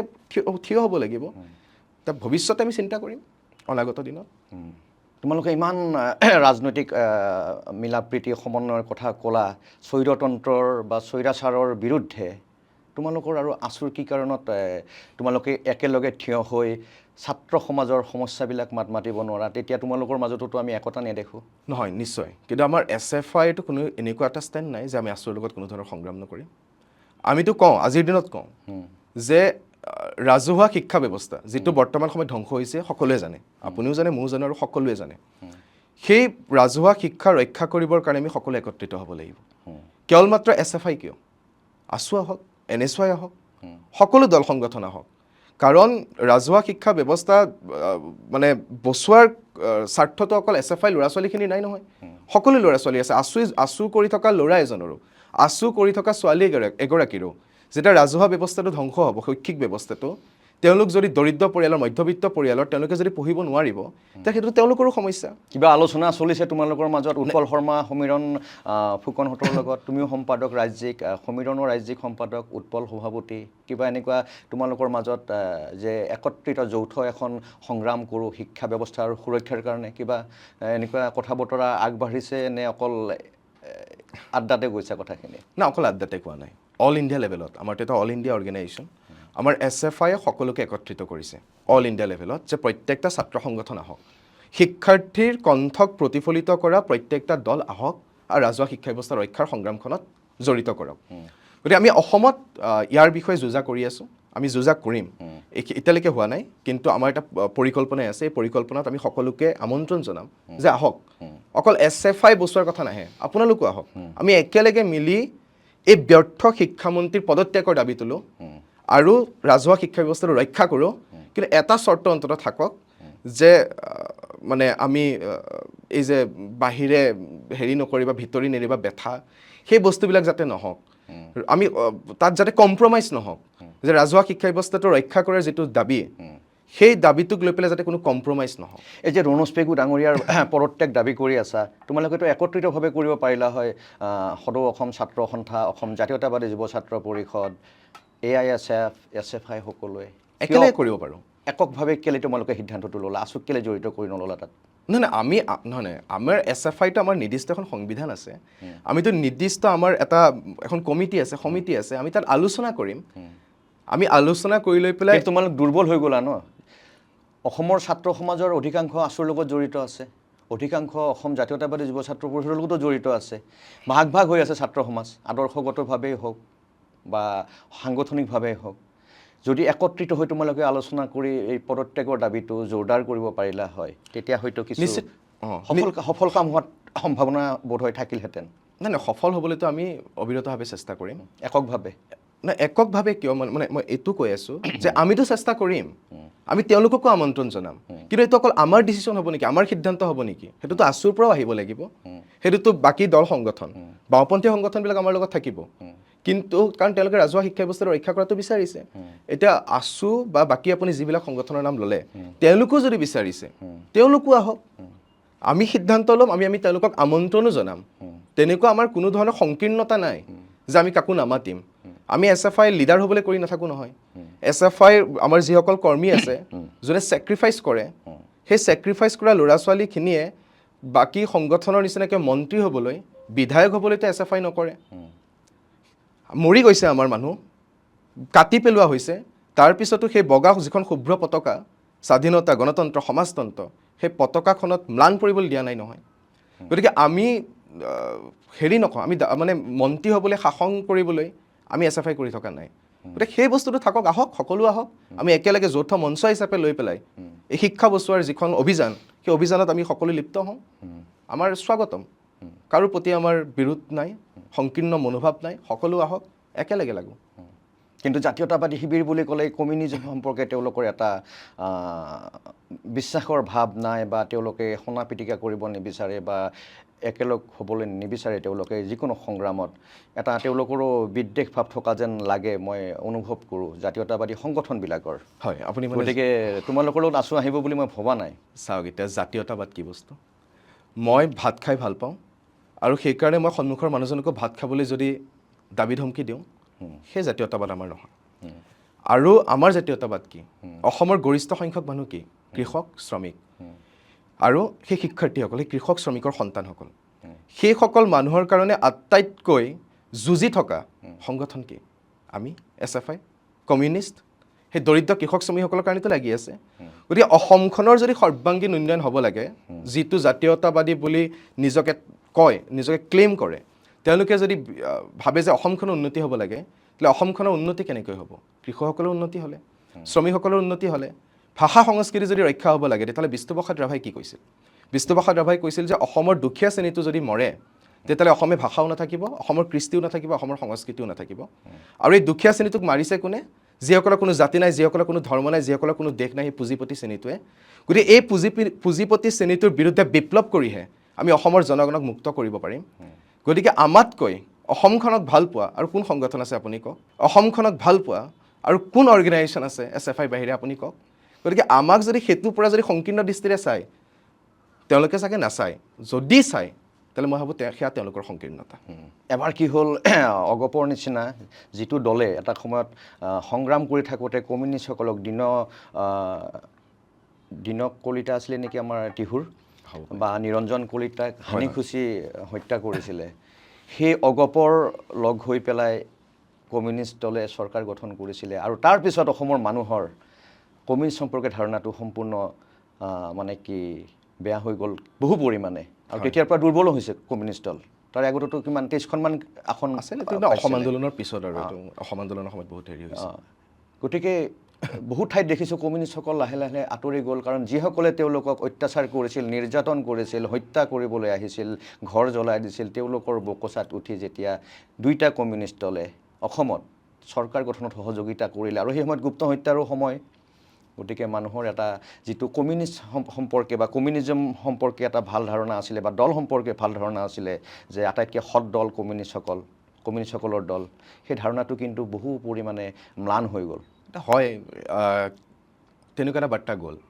কিন্তু আপুনি আমাক যি পৰ্যায়ত সংকীৰ্ণ বুলি ক'লে সেইটো পৰ্যায়তো যদি ভাবোঁ যে অসম আন্দোলনৰ সময়ত আমাৰ অত্যাচাৰ হৈছে আমি তাৰ পিছতো সেই সময়ৰ যিটো স্বৈৰাচাৰী শাসন আছিল তাৰ বিৰুদ্ধে থিয় হ'বলৈ অগপৰ লগত এলায়েন্স হৈছিল কিন্তু চৰকাৰত কোনো ধৰণৰ অংশগ্ৰহণ কৰা নাছিল কোনোতো মন্ত্ৰী নাছিল CPI অংশগ্ৰহণ কৰিছিলে প্ৰমোদ গগৈ ডাঙৰীয়া বানমন্ত্ৰী আছিলে কিন্তু তাৰ পিছত যি আশা লৈ পেলাই সেই আশা ভংগ কৰিলে চৰকাৰখনে অগপ চৰকাৰখনে তেওঁলোকৰ তাত বহুত দুৰ্নীতি হ'ল গতিকে আমি মানে সেই বস্তুখিনি তেওঁলোকে কৰা ভুলখিনি আমি ল'বলগীয়া হ'ল সেইটো এটা হৈছে আৰু তাৰ কাৰণে আমি হয়তো চাগে জনমানসত বহুতখিনি আমি হেয় প্ৰতিপন্ন হ'লোঁ গতিকে সেইটোতো সত্য গতিকে এইখিনি সময়ত সেই বস্তুখিনি আমি হৃদয়ংগম কৰিছোঁ আমি তাৰ কাৰণে আমি লাগিম আৰু অসম আন্দোলনৰ সময়ত আচলতে গোটেই কমিউনিষ্ট মুভমেণ্টটো কেনেকৈ ধ্বংস হৈছে এইটো অসম আন্দোলনৰ সময়ত সেইখিনি আপুনি জানেই আৰু গতিকে অসম আন্দোলনৰ সময়ত আমাক কিমান মাৰিলে আমাৰ তাৰ আগত আমাৰ বিধায়ক আছে মানে কমিউনিষ্ট বিধায়ক আছে গতিকে সেই মানুহখিনিক ঠায়ে ঠায়ে গৈ পেলাই মাৰিলে অত্যাচাৰ কৰিলে কাটি কাটি বস্তাত ভৰাই পেলাই বস্তা পেলাই দিলে গতিকে তেনেকুৱা এটা অধ্যায়ৰ পৰা আমি ওলাই আহিছোঁ গতিকে নিশ্চিতভাৱে সময় লাগিব আমাকতো গোটেই বেনেই কৰি দিছিল আৰু যিটো দাবী লৈছিলোঁ আমি যিটো যুক্তিসংগত দাবী কৰিছিলোঁ যে 1971 সেইটো শেষত গৈ পেলাই যিসকলে আমাক মাৰিলে কাটিলে তেওঁলোকেও মানি ল'লে গতিকে আমি শুদ্ধ আছিলোঁ আমি সত্য আছিলোঁ কিন্তু তাৰ পাছতো আমি অত্যাচাৰৰ সন্মুখীন হ'লোঁ আমাক বদন খোজোৱা হ'ল আমাক মাৰি পেলালে কিন্তু সেয়াই আৰু ইতিহাসে দেখুৱাইছে সত্য কোন ইতিহাসত প্ৰমাণ হ'ল আমি সত্য আছিলোঁ আৰু কমিউনিষ্ট নেতাসকল এটা সময়ত ইমান গণবিচ্ছিন্ন হ'ল মই তোমাক কেইটামান সৰু ডাটা কওঁ নলবাৰী এটা সময়ত কমিউনিষ্টৰ ঘাটি আছিলে নৰেন দত্তৰ নিচিনা মানুহ তাত জয়লাভ কৰিছিলে সৰভোগত বাৰু এতিয়াও কমিউনিজমৰ প্ৰতি মানুহৰ আগ্ৰহ আছে ৰঙিয়াত আছিলে গৌৰেশ্বৰত আছিলে শিৱসাগৰত আছিলে বহুত সমষ্টিতে কমিউনিষ্টৰ এটা সাংঘাতিক মানুহৰ ওপৰত তেওঁলোকৰ এটা প্ৰভাৱ আছিলে আজি সেই প্ৰভাৱ আহি নলবাৰীত 4,000 মানুহলৈকে নামি আহিলে গৌৰেশ্বৰত কমি আহিলে অকল সৰভোগতে টিকি আছে দলটো ভালকৈ ক'বলৈ গ'লে শিৱসাগৰত আজি নিৰ্বাচন খেলিবলগীয়া পৰিৱেশ নাই কাৰণ তেওঁলোকৰ সমৰ্থনবিলাক নাইকিয়া হৈ আহিছে তেওঁলোকৰ প্ৰতি এই গণবিচ্ছিন্নতাটো এতিয়া তোমালোকে কেনেদৰে আকৌ গণসংযোগলৈকে ৰূপান্তৰিত কৰিবা সেই বিশ্বাস কেনেকৈ উভতাই আনিবা আপুনি আমাৰ ভেটিটো ক'ত চাইছে? ভেটিটো যদি ইলেকশ্যনত চাইছে সেইটোত আমাৰ লক্ষ্য নহয়, প্ৰথম ইমান গুৰুত্বপূৰ্ণ লক্ষ্য নহয়। আৰু ভাৰতবৰ্ষৰ গণতান্ত্ৰিক ব্যৱস্থাটো এইটো যে ফাৰ্ষ্ট পাছ দি পোষ্ট ছিষ্টেম। ইয়াত সংখ্যাগৰিষ্ঠই চৰকাৰ নকৰে, ইয়াত সংখ্যালঘুৱে চৰকাৰ কৰে। অসমৰো যদি ইলেকশ্যন চাই 51 নে কিমান পাৰ্চেণ্টে বিৰোধিতা কৰিছে বিজেপিৰ, সেইটো এটা ফাৰ্ষ্ট কথা। দ্বিতীয় কথাটো হৈছে আজি গোটেই ব্যৱস্থাটো কেনেকুৱা হৈ গৈছে আপুনি চাওক। মোৰ পকেটটো যদি গৰম হৈ নাথাকে, মই MP MLA ইলেকশ্যন বাদ দিলোঁ, পঞ্চায়ত নিৰ্বাচন মই খেলিব নোৱাৰোঁ। ধন বল বাহুবলৰ যিটো আক্ৰমণ নামি আহিছে ভাৰতবৰ্ষৰ সংসদীয় গণতান্ত্ৰিক ব্যৱস্থাটোত, সেইটো আটাইতকৈ ভয়াৱহ আজিৰ দিনত। এইটো অকল কমিউনিষ্টৰ কাৰণে নহয়, এইটো গোটেই গণতান্ত্ৰিক ব্যৱস্থাটোৰ প্ৰতি এটা প্ৰত্যাহ্বান। আৰু যিটো আপুনি কৈছে জনবিচ্ছিন্ন হোৱাৰ কথাটো, মই সেইটোৱে কৈছোঁ যে অসম আন্দোলনৰ সময়ত যি আমি বহুত শক্তিশালী আছিলোঁ, সেই গোটেই গোটেই হেৰিখিনিক ষড়যন্ত্ৰমূলকভাৱে আমাকতো ধ্বংস কৰি পেলোৱা হৈছিল। গতিকে তাৰ পৰা আমি উঠি আহিছোঁ, কিন্তু বিধানসভাত আমাৰ ৰিপ্ৰেজেণ্টেশ্যন নাথাকিব পাৰে, ৰাজপথত আমাৰ ৰিপ্ৰেজেণ্টেশ্যন ভালকৈ আছে। যোৱাটো সময়ছোৱাত আপুনি কোনটো ইছ্যু আপুনি দেখুৱাই দিয়ক যিটো ইছ্যুত কমিউনিষ্টসকলে ৰাজপথত আন্দোলন কৰা নাই, প্ৰত্যেকটা ইছ্যুত। বাকী দল সংগঠনে কৰা নাই, কিন্তু প্ৰত্যেকটা ইছ্যুত কমিউনিষ্টসকল ৰাজপথত আছে। সংসদত নাথাকিলে ৰাজপথত থাকিব, সেইটোৱে কথা। গতিকে আৰু তাৰ পিছতো আমি ইমান আত্মগৰ্বী হৈ থকা নাই। কিছুমান ক্ৰুটি আছে, কিছুমান ভুল আছে, সেইবিলাক শুধৰণিৰ মাজেৰে জনমানসৰ মাজত, জনসাধাৰণৰ মাজত আৰু কেনেদৰে নিজকে লৈ যাব পৰা যায় তাৰ কাৰণে নিশ্চিতভাৱে আমি চেষ্টা কৰিম, নিশ্চিতভাৱে পৰিকল্পনা কৰিম। তেওঁলোকৰ যি অন্ন বস্ত্ৰ বাসস্থানৰ যিবিলাক প্ৰাথমিক প্ৰশ্ন, সেই প্ৰশ্নবিলাকক লৈ পেলাই আমি সজোৰে তেওঁলোকৰ মাজলৈ লৈ যোৱাৰ অবিৰত সংগ্ৰাম আমাৰ অব্যাহত থাকিব। ত্ৰিপুৰা হাতৰ পৰা গুচি গৈছে কমিউনিষ্টৰ, এইবাৰ কেৰেলাও গ'ল। পশ্চিমবংগত এইবাৰ মাত্ৰ এজন বিধায়ক জিকিছে, যদিও শক্তিশালী নেতা তাত বহুত আছে কমিউনিষ্টৰ। ইপচিটাৰ পৰা গোটেইখিনি আমি চাই আছোঁ সংবাদ মাধ্যমৰ জৰিয়তে। তাৰপিছতো এই যে টুটি আহিছে সংখ্যা বা ৰাজনৈতিকভাৱে প্ৰভাৱটো কমি আহিছে, তাৰপিছতো এই কমৰেড শব্দটোলৈকে কিয় ভয় ইমান? মই কালি এটা বস্তু এটা চালোঁ, মই আচৰিত পালোঁ। আমেৰিকাৰ 8 বছৰ আগৰ এটা ঘটনা। আমেৰিকাৰ এজন আৰ্মিৰ সৈন্য, তেওঁ বোলে টুপিটোত চে গুয়েভাৰা লিখা আছিল আৰু তেওঁৰ ডায়েৰীত পালে যে সাম্যবাদ জিকিব এদিন, সেই বুলি তেওঁ লিখা আছিল। সেইটো দেখি লৈ পেলাই বাকী সকলে গম পালে, তাত বাকী গম পোৱাৰ পিছত আৰ্মিৰ পৰা তেওঁক উলিয়াই পেলোৱা হ'ল। এজন সৈন্যই মাত্ৰ চে গুয়েভাৰা লিখিছে, তাৰপিছত ইমান ভয় কিহৰ কাৰণে? কাৰণ আদৰ্শক লৈ ভয়। যে আপোনাৰ আৰু ইতিহাসটো যদি আপুনি চায় যে ইতিহাসটো আৰু 5 বছৰ 10 বছৰ এটা পৰিক্ৰমা নহয়। আমি যেতিয়া আহোম ইতিহাস পঢ়োঁ, এটা পৃষ্ঠা লুটিয়াই দিয়াৰ লগে লগে 600 বছৰীয়া আহোম ৰাজ্যৰ কথা শেষ হৈ যায়। গতিকে ইতিহাস এটা দীঘলীয়া পৰিক্ৰমা, তাত বিজেপি 10-15 বছৰ আলহী হ'ব পাৰে। ইতিহাসত তেওঁলোকে থাকি যাব সেইটোতো নহয়।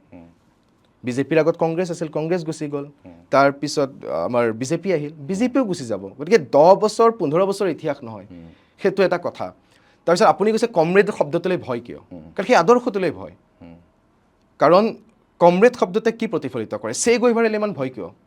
কাৰণ চে গুয়েভাৰাই সেই বাৰ্তা দিয়ে যে এই যি শোষণ, মানুহে মানুহক কৰা যি শোষণ, সেই শোষণ আঁতৰিব লাগিব।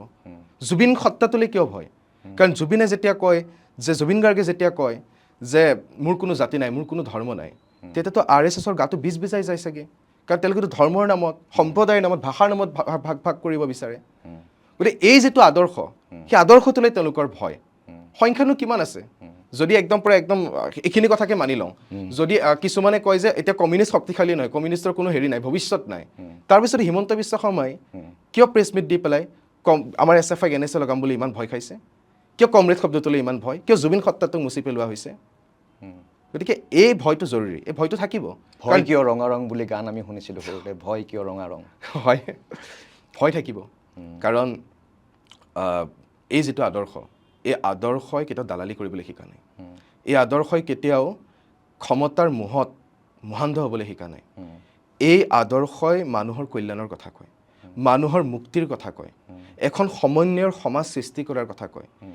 উৎপাদন ব্যৱস্থাটোৰ ওপৰত এই যে পুঁজিপতিসকলে নিয়ন্ত্ৰণ কৰি আছে, সেই ব্যৱস্থাটোক আঁতৰাই সাধাৰণ মানুহৰ স্বাধিকাৰৰ কথা কয়, আমাৰ স্বাভিমানৰ কথা কয়। যেতিয়া বিষ্ণুভাই কয় যে মাটিত যাৰ নাঙল তাৰ, সেই আদৰ্শটোৰ কথা কয়। সেই আদৰ্শটোক যিসকলে ক্ষমতাত মোহান্ধ, যিসকলে কেৱলমাত্ৰ ক্ষমতাৰ কথাই চিন্তা কৰে, তেওঁলোকৰ কাৰণেতো এইটো শংকাৰ বিষয়। গতিকে সেই ভয়টো থাকিব হিমন্ত বিশ্ব শৰ্মাৰ। যেতিয়ালৈকে সমাজত অন্যায় থাকিব, অত্যাচাৰ থাকিব, এই সমাজবাদী আদৰ্শ, এই সাম্যবাদী আদৰ্শই এই ক্ষমতাত অন্ধ হোৱা এই মানুহবিলাকৰ চকুৰ টোপনি সদায় হাৰি আনিব। ইতিহাসৰ কথা উলিয়াইছিলা। আজি বিজেপি RSSে কয় যে কমিউনিষ্টে গোটেই ইতিহাসটো বিকৃত কৰিছে, নিজৰ মতে তেওঁলোকে নিৰ্মাণ কৰিছে, নিৰ্মাণ কৰা বুলি কয়। আৰু তেওঁলোকে এতিয়া আকৌ নতুনকৈ ইতিহাসটো নিৰ্মাণ কৰিবলৈ চেষ্টা কৰি আছে। তোমালোকে বা তোমালোকৰ আদৰ্শই কাক প্ৰতিনিধিত্ব কৰি ইতিহাস নিৰ্মাণ কৰিলে আৰু তেওঁলোকে কাক প্ৰতিনিধিত্ব কৰি ইতিহাস নিৰ্মাণ কৰা বুলি তুমি মানে ধাৰণা কৰা? নাই, এইটোতো তেওঁলোকৰ ধাৰণা যে কি বুলি কয় বাওঁ হাতেৰে লিখা ইতিহাস, সেইবিলাক তেওঁলোকৰ ৰামচন্দ্ৰ গুহৰ পৰা। কিন্তু তেওঁলোক কমিউনিষ্ট নহয়, ৰামচন্দ্ৰ গুহা। তেওঁলোকে ভাবে আৰু বিজেপিয়ে RSSে। কিন্তু মই ভাবোঁ যে তেওঁলোকে যিখন অংকশাস্ত্ৰ দেখুৱালে যে কি বুলি কয় A+B² কি হয়, আমাৰ নৰেন্দ্ৰ মোদীয়ে ক'লে। তাৰপিছত IIT এখনত গৈ পেলাই ক'লে যে ভাৰতত অপাৰেশ্যন ফাৰ্ষ্ট ক'ত হৈছিল, গণেশৰ হাতী লগাই যিটো দিছিল, সেইটো তাৰ বিজ্ঞান শাস্ত্ৰৰ কথা কয়। গতিকে তেওঁলোকে অংকশাস্ত্ৰ আৰু বিজ্ঞান শাস্ত্ৰই তেওঁলোকে মানে যিটো দেখুৱাইছে অংকশাস্ত্ৰ কেনেকুৱা হ'ব লাগে, বিজ্ঞান শাস্ত্ৰ কেনেকুৱা হ'ব লাগে, এইবিলাক যদি ভালদৰে চাওঁ তেতিয়াহ'লে মই ভাবোঁ যে তেওঁলোক ইতিহাসৰ পৰা দূৰতে থাকক। তেতিয়াহ'লে কি ইতিহাস ৰচনা কৰিব সেইটো এটা হাস্যকৰ বস্তু হ'ব। সাভাৰকাৰক দেশপ্ৰেমী সজাই দিলে চাওকচোন, যোনে জেলত গৈ পেলাই ক্ষমাপত্ৰ লিখিছে। এখন এতিয়া সেইদিনাখন গম পালোঁ যে নাতিনীয়েকে নে কোন তেওঁ গৈ পেলাই কোৰ্টত গৈছে সাভাৰকাৰৰ যে তেওঁ এখন নহয় দুখন নহয় তেওঁ বোলে 10খনকৈ ক্ষমাপত্ৰ খুজিছে। সেইজন বীৰ, সেইজনক বীৰ সজাই দিলে সাভাৰকাৰক। গতিকে তেওঁলোকৰ আচলতে স্বাধীনতা সংগ্ৰামত তেওঁলোকৰ এনেকুৱা এজন সংগ্ৰামী নাই যাৰ কথা তেওঁলোকে ক'ব পাৰিব। গতিকে তেওঁলোকে ভয় খাইছে যে কোন আছেনো আমাৰ ইতিহাসত। আমাৰ ইতিহাসতো কোনো নাই। আমাৰ ইতিহাসটো বিশ্বাসঘাতকতাৰ ইতিহাস। আমাৰ ইতিহাস হৈছে বিজেপিৰ ওচৰত হস্তাংগ প্ৰণাম কৰি তাৰ দালালি কৰাৰ ইতিহাস। আমাৰ ইতিহাস হৈছে ভাৰতবৰ্ষৰ সাধাৰণ জনসাধাৰণৰ যি স্বাধীনতা আন্দোলন, সেই আন্দোলনত বিশ্বাসঘাতকতা কৰাৰ ইতিহাস। গতিকে যিহেতু তেওঁলোকৰ ইতিহাস বেয়া, গতিকে চেষ্টা কৰিছে ইতিহাস লিখিবলৈ। গতিকে নিলিখাই ভাল তেওঁলোকে। আৰু লিখিবলৈ যদি চেষ্টাও কৰে সেই ভুৱা ইতিহাস, সেই মিছা ইতিহাস, তাৰ বিৰুদ্ধেতো সংগ্ৰাম হ'ব, ভালকৈ হ'ব। এতিয়া NCERTত কি হৈছে, আপোনাৰ হিটলাৰৰ অধ্যায়টো আঁতৰাই দিছে, আঁতৰাই লৈ পেলাই বোলে সাভাৰকাৰৰ ইতিহাস দিছে। এইটো আচলতে ঠিকে আছে যে হিটলাৰৰ ইতিহাস আঁতৰাই পেলাই সৰু হিটলাৰ এজনক অধ্যয়নত লৈ আহিছে। সাভাৰকাৰ এটা সৰু সুৰা হিটলাৰে আৰু তেওঁলোকৰতো আদৰ্শ মুছলিনী, তেওঁলোকৰ আদৰ্শটো নাজী বাহিনী। গতিকে তেওঁলোকে লিখিবলৈ চেষ্টা কৰিছে। তেওঁলোকে বিজ্ঞান মনস্ক, আমাৰ যিটো বৈজ্ঞানিক মানসিকতা, যি বৈজ্ঞানিক মানসিকতাই হৈছে ইতিহাসৰ গোটেই যাত্ৰাটোৰ আজি ফলটো, যে আদিম সাম্য ব্যৱস্থাৰ পৰা এতিয়ালৈ মোবাইলটো হাতত তুলি লোৱালৈকে যি বিজ্ঞানে আমাক সহায় কৰিছে, সেই বিজ্ঞান মনস্ক মানসিকতাটো আঁতৰাই পেলাই অন্ধবিশ্বাসৰ মাজত গোটেই শিক্ষাৰ্থী সমাজক ডুবাই ৰাখিবলৈ তেওঁলোকে তেওঁলোকে পাঠ্যপুথিত বিজ্ঞানৰ পাঠ্যক্ৰম আঁতৰাই পেলাইছে। গতিকে এইবিলাক তেওঁলোকে ষড়যন্ত্ৰ কৰিছে অসমখনক, ভাৰতবৰ্ষখনক পিছলৈ লৈ যাবলৈ।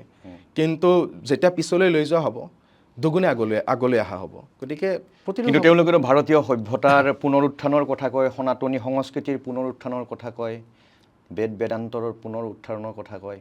তাতো আমাৰ যদি ভাৰতবৰ্ষৰ আমি সভ্যতা সংস্কৃতি আমি চাৰ্বাক দৰ্শনৰ পৰাও যদি চাওঁ, তাতো কিন্তু বিভেদ আছে, তাতো দ্বন্দ্ব আছে। মানে এফালে যদি এটা ফৈদ আছে যোনে বেদক মানে, এফালে এটা ফৈদো আছে যোনে বেদক নামানে, বেদক অস্বীকাৰ কৰে। চ' আস্তিক আৰু নাস্তিক, দ্য এথিষ্ট, এইবিলাকতো বেলেগ ধাৰণা। কিন্তু আমাৰ ইয়াত আস্তিক নাস্তিক ধাৰণাটো ভগৱানৰ অস্বীকাৰ কৰাৰ লগত জড়িত নহয়, বেদৰ লগত জড়িত। গতিকে আমাৰ ভাৰতবৰ্ষৰ সভ্যতা সংস্কৃতিও সেই ডিবেটটোৰে চলিছে।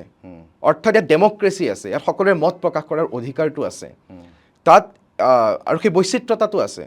গতিকে ভাৰতবৰ্ষৰ সভ্যতা সংস্কৃতি কৈ পেলাই তেওঁলোকে হিন্দুত্বৰ কথা কৈছে, কিন্তু হিন্দু ধৰ্ম আৰু হিন্দুত্বৰ মাজতো পাৰ্থক্য আছে।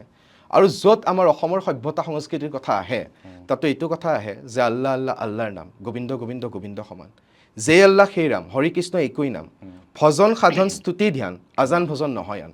অৰ্থাৎ ভাৰতবৰ্ষৰ সভ্যতা সংস্কৃতি কি? ওজাপালিত মুছলমানসকলেও ভাগ লৈছিল, নলবাৰীৰ দুৰ্গা মন্দিৰ এটাত মুছলমানসকলেও পূজা আগবঢ়াইছিল। চ' আমাৰ সেইটো সমন্বয় সংস্কৃতি আছিল। আমাৰ ইয়াত মাজত বিভেদ নাই। আমাৰ সভ্যতা সংস্কৃতিত আমাৰ মাজত মিলাপ প্ৰীতি আছে, আমাৰ মাজত ভাতৃত্ববোধ আছে। তাত মানে জাতিৰ নামত, ভাষাৰ নামত, ধৰ্মৰ নামত ভাগ ভাগ কৰাৰ সভ্যতা সংস্কৃতিক এটা সময়লৈকে যদি আঁকোৱালি লৈছেও, এটা সময়ৰ পিছত তেওঁলোকক উটুৱাইও দিছে। সেয়া হৈছে ভাৰতবৰ্ষৰ সভ্যতা। আজি তুমি খুব অসমৰ কথা কৈ আছা, কিছু আঞ্চলিক কথা বতৰা কৈছা, কিন্তু এটা সময়ত অভিযোগ আছিলে যে কমিউনিষ্ট দলবিলাকে অসমৰ কথা গুৰুত্ব নিদিয়ে, তেওঁলোকে জ্যোতি বসুৰ কথা মতে চলিবলৈ বিচাৰে। জ্যোতি বসুৱে যি ক'ব অসমৰ কমিউনিষ্টে তাকেই কৰিব। কোৱা কথা ক'বই আৰু তাত মোৰ আমি কি বিৰোধী আঞ্চলিক যিবিলাক বিষয়বস্তু আঞ্চলিক সমস্যা তেওঁলোকে কোনোদিনেই তাৰ প্ৰতি ধ্যান ধাৰণা তেওঁলোকৰ নাথাকে তেওঁলোকে সৰ্বভাৰতীয় বা সমগ্ৰ পৃথিৱীৰ সৰ্বহাৰাৰ যিটো একনায়কত্ববাদ তাক লৈহে ব্যস্ত আঞ্চলিক বা জাতীয় সমস্যাবিলাকৰ পৰা তেওঁলোক সদায় দূৰত অৱস্থান কৰে এইটো যোনে কৈছে মই তেওঁলোকক মই ইমান নহয় দেই মই ইমান পঢ়া শুনা কৰা ল'ৰা নহয় কিন্তু তথাপিতো মই তেওঁলোকক ক'ম যে তেওঁলোকে আকৌ ইতিহাস লুটিয়াই চাওক ভাৰতবৰ্ষত ৰাজ্যবিলাকৰ অধিকাৰ তাত আটাইতকৈ সুচাৰিত হোৱা সংগঠনটো আছিল আমাৰ দলটো কমিউনিষ্ট পাৰ্টি ভাষাৰ নামত ৰাজ্য গঠন কৰাৰ কাৰণে সংগ্ৰাম কৰা দলটো আছিল কমিউনিষ্ট পাৰ্টি সেই বিষয়ে অলপ ভালদৰে বিশ্লেষণ কৰাটো প্ৰয়োজনীয় দ্বিতীয়তে আহিছে তেওঁলোকে এই কথাবিলাক কয় যে অসম আন্দোলনৰ কথাক লৈ পেলাই কয় আমাৰ কথাটো কি আছিল যে যেতিয়া 1971 চনত বাংলাদেশ গঠন হৈছে 1971 চনত যদি বাংলাদেশ গঠন হৈছে তাৰ আগত বাংলাদেশ বুলি এখন দেশেই নাই তেতিয়াহ'লে মানে যুক্তিসংগত এটা ভেটিয়ে নাথাকিব য'ত আমি আমাৰ যিটো বিদেশী সমস্যা সেই সমস্যাটো আমি সমাধান কৰিব পাৰোঁ হয় নহয় 1971ত বাংলাদেশ গঠন হৈছে আৰু সেইকাৰণে আমি কৈছোঁ এইটো ভিত্তিবৰ্ষ হোৱা উচিত এইটো ভিত্তিবৰ্ষ হ'লে বাংলাদেশৰ লগত আমি চুক্তি কৰিব পাৰিম আৰু বিদেশী বিতৰণৰ সমস্যাটো আমি সমাধান কৰিব পাৰিম সেইটো আমাৰ যুক্তি আছিল তাততো অসমক আমি ভাল পাই কৈছিলোঁ তাৰপিছত আমাৰ ইমান অত্যাচাৰ কিয় হ'ল আমি কৃষকসকলৰ কথাইতো কওঁ লেণ্ড ডিষ্ট্ৰিবিউশ্যন যদি হয় তেতিয়াহ'লেতো অসমৰ খাটি খোৱা কৃষকসকলৰে উন্নয়ন হ'ব শ্ৰমিকসকলৰে উন্নয়ন হ'ব যেতিয়া আমি ৰাজহুৱা শিক্ষা ব্যৱস্থা ৰক্ষা কৰাৰ কথা কওঁ তেতিয়াহ'লে অসমৰ শিক্ষাৰ্থীসকলৰেতো লাভ হ'ব তাত এনেকুৱা কি ধৰণৰ কথা আছে আমাৰ দেশপ্ৰেম আমি দেশপ্ৰেমিক নহয় নেকি আমি আটাইতকৈ বেছি দেশপ্ৰেমিক দেশদ্ৰোহী বুলি কৈ আছে কমিউনিষ্ট মানে দেশদ্ৰোহী ইতিহাস নাজানে দেশদ্ৰোহী যোনে বিজেপি কি ব্ৰিটিছৰ বিৰুদ্ধে সংগ্ৰাম কৰিলে তেওঁলোক দেশদ্ৰোহী আৰু যোনে ব্ৰিটিছক গৈ পেলাই গোলামী কৰিলে তেওঁলোক দেশপ্ৰেমিক এইটো আৰু ডিবেট হ'ল নেকি আমাৰ চাই লওক আমাৰ ইতিহাস পঢ়ি লওক সাভাৰকাৰে কি কৰিছে তাৰপিছত ইমাৰ্জেঞ্চিৰ সময়ত RSSৰ যিজন মুখ্য সচিব আছিল নামটো মই পাহৰিলোঁ বালা চাহেব কিবা এটা আছিল তেওঁ ক্ষমাপত্ৰ লিখিছে ইন্দিৰা গান্ধীক এখন ক্ষমাপত্ৰ লিখি পেলাই ৰিপ্লাই নাপালে দ্বিতীয়খন লিখি ৰিপ্লাই নাপালে তৃতীয়খনে লিখিছে কিবা এটা ৰিপ্লাই দিয়ক গতিকে তেওঁলোক দেশদ্ৰোহী আমি দেশদ্ৰোহী নেকি তাৰপিছত আৰু কোৱা হয় যে চীনৰ মুখলৈ চাই থাকে কমিউনিষ্টসকলে ৰাছিয়াৰ মুখলৈ চাই থাকে এতিয়াতো কিউবাৰ কথাটো আহিছে নতুনকৈ চে গুয়েভাৰাৰ প্ৰসংগটো অহাৰ লগে লগে তেতিয়াহ'লে জুবিন গাৰ্গ দেশদ্ৰোহী নেকি তেতিয়াহ'লে জুবিন গাৰ্গে চেৰ কথা কোৱাটো ক্ৰাইম আছিল নেকি যেতিয়া বিষ্ণুপ্ৰসাদ ৰাভাই কয় যে মাৰ্ক্সবাদ লেনিনবাদে মোৰ অস্থিৰ চঞ্চল জীৱনলৈ লৈ আহিলে সাগৰ সংগমৰ গভীৰতা তেওঁ তেতিয়াহ'লে দেশদ্ৰোহী নেকি যেতিয়া হিৰুদাই কয় পৃথিৱীৰ ঘৰে ঘৰে যিদিনা ফুলিব মুক্তিৰ ৰঙা ৰঙা ফুল সেই দিনটোৰ নাম দিম আমি কমৰেড লেনিন তেওঁ তেতিয়াহ'লে মানে দেশদ্ৰোহী নেকি গতিকে কথাটো কি কথাটো হৈছে যে চে কি কৰিছিল ৰাভাই যি কৰিছিল চে কৰিছিল সেই সমাজখনক মুক্ত কৰাৰ যিখন সমাজ শোষণেৰে জৰ্জৰিত সেই সমাজখন ভঙাৰ কথা কৈছিল এখন সমতাৰ সমাজ স্থাপন কৰাৰ কথা কৈছিল ৰাভাই যেতিয়া এহাতে কলম এহাতে ষ্টেণ্ডগান লৈ পেলাই সংগ্ৰাম কৰিছিল এই চৰকাৰখনে জানো মানে যিটো তেওঁৰ ৰুলিং ক্লাছ আছিল সেইটোৱে জানো কিমান নিপীড়ন কিমান অত্যাচাৰ তেওঁৰ ওপৰত কৰিলে তেওঁ জানো এখন সমাজ বিচৰা নাছিল তেওঁকো চীনৰ প্ৰতিনিধি বুলি তেওঁকো চীনৰ প্ৰতিনিধি বুলি কৈ অত্যাচাৰ কৰা হৈছিল এটা ৰাভা দেশদ্ৰোহী নেকি ৰাভাৰ অসমৰ প্ৰেমক অসমক তেওঁ যিমান ভাল পায় তাৰ ওপৰত কোনোবাই প্ৰশ্ন উঠাব পাৰিব নেকি এতিয়া যদি উঠায় তেওঁ পণ্ডিত তেওঁক আৰু আপুনি কি ক'ব তেওঁকনো আমি কি ক'ম গতিকে আমাৰ বিপ্লৱ কেনেকৈ হ'ব চাইনাৰ মডেলত ভাৰতবৰ্ষৰ বিপ্লৱ নহয় ৰাছিয়াৰ মডেলত ভাৰতবৰ্ষৰ বিপ্লৱ নহয় ভাৰতবৰ্ষৰ বিপ্লৱ ভাৰতবৰ্ষৰ মাটি ভাৰতবৰ্ষৰ নদী বায়ু সেৱন কৰিয়ে হ'ব ৰাজদীপ যথেষ্ট আমি ৰাজনৈতিক কথা পাতিলোঁ যদিও তুমি ৰাজনৈতিক দলৰ সদস্য নহয় বা নেতা নহয় তুমি এটা ছাত্ৰ সংগঠনৰ ৰাজ্যিক নেতা এতিয়া আমি অকণমান শিক্ষা বিষয়লৈকে অকণমান কথা পাতোঁ যিহেতু এতিয়া ডাঙৰ এটা সমস্যা হৈছে আৰু চৰকাৰে শুনিবলৈ পাইছোঁ যে গুৱাহাটী বিশ্ববিদ্যালয় ডিব্ৰুগড় বিশ্ববিদ্যালয় কটন বিশ্ববিদ্যালয় এইবিলাকৰ অনুদানবিলাক লাহে লাহে কমাই আনিছে বা নাই দিয়া কটন বিশ্ববিদ্যালয়ৰ কটন কলেজ গৈছে কটন বিশ্ববিদ্যালয় হোৱাৰ পিছত দুৰৱস্থাৰ শেষ নাই আচলতে এইটো এটা বৃহৎ পলিচি এটাৰ অংশ যে নব্য উদাৰবাদী নীতি নব্য উদাৰবাদী নীতিৰ অৰ্থটো এইটো যে তোমাৰ হাতত যদি পইচা নাই তেতিয়াহ'লে তুমি শিক্ষা নোপোৱা তোমাৰ কাৰণে শিক্ষাৰ দুৱাৰখন বন্ধ অৰ্থাৎ যাৰ হাতত ধন আছে সি শিক্ষা পাব যাৰ হাতত ধন নাই সি শিক্ষা নাপায় সেই যিটো পলিচি সেই পলিচিৰ প্ৰকাশ আমাৰ যি গুৱাহাটী বিশ্ববিদ্যালয় সেই প্ৰকাশ কটন বিশ্ববিদ্যালয় কটন বিশ্ববিদ্যালয়ৰ নিচিনা এখন ঐতিহ্যমণ্ডিত মই কটনত পঢ়া এনেকুৱা এখন ঐতিহ্যমণ্ডিত বিশ্ববিদ্যালয় সেই বিশ্ববিদ্যালয়ত এবাৰ PG এডমিশ্যন নহ'ল কাৰ কাৰণে নহ'ল যে পইচাই নিদিয়ে আজি ৰণোজ পেগু আমাৰ শিক্ষামন্ত্ৰী ৰণোজ পেগুৱে কি কৈছে যে এতিয়া ৰাজহুৱা কলেজ আৰু ৰাজহুৱা ইউনিভাৰ্চিটিসমূহে নিজৰ পুঁজি নিজেই গোটাই ল'ব লাগিব, চৰকাৰৰ কোনো ধৰণৰ দায়িত্ব নাই। আৰে নিৰ্বাচিত কৰিছিলোঁ কিয় তোমালোকক? তোমালোকক নিৰ্বাচিত কৰিছিলোঁ, তোমালোকে আমাক শিক্ষাৰ অধিকাৰ দিব লাগিব, তোমালোকে আমাক স্বাস্থ্যৰ অধিকাৰ দিব লাগিব।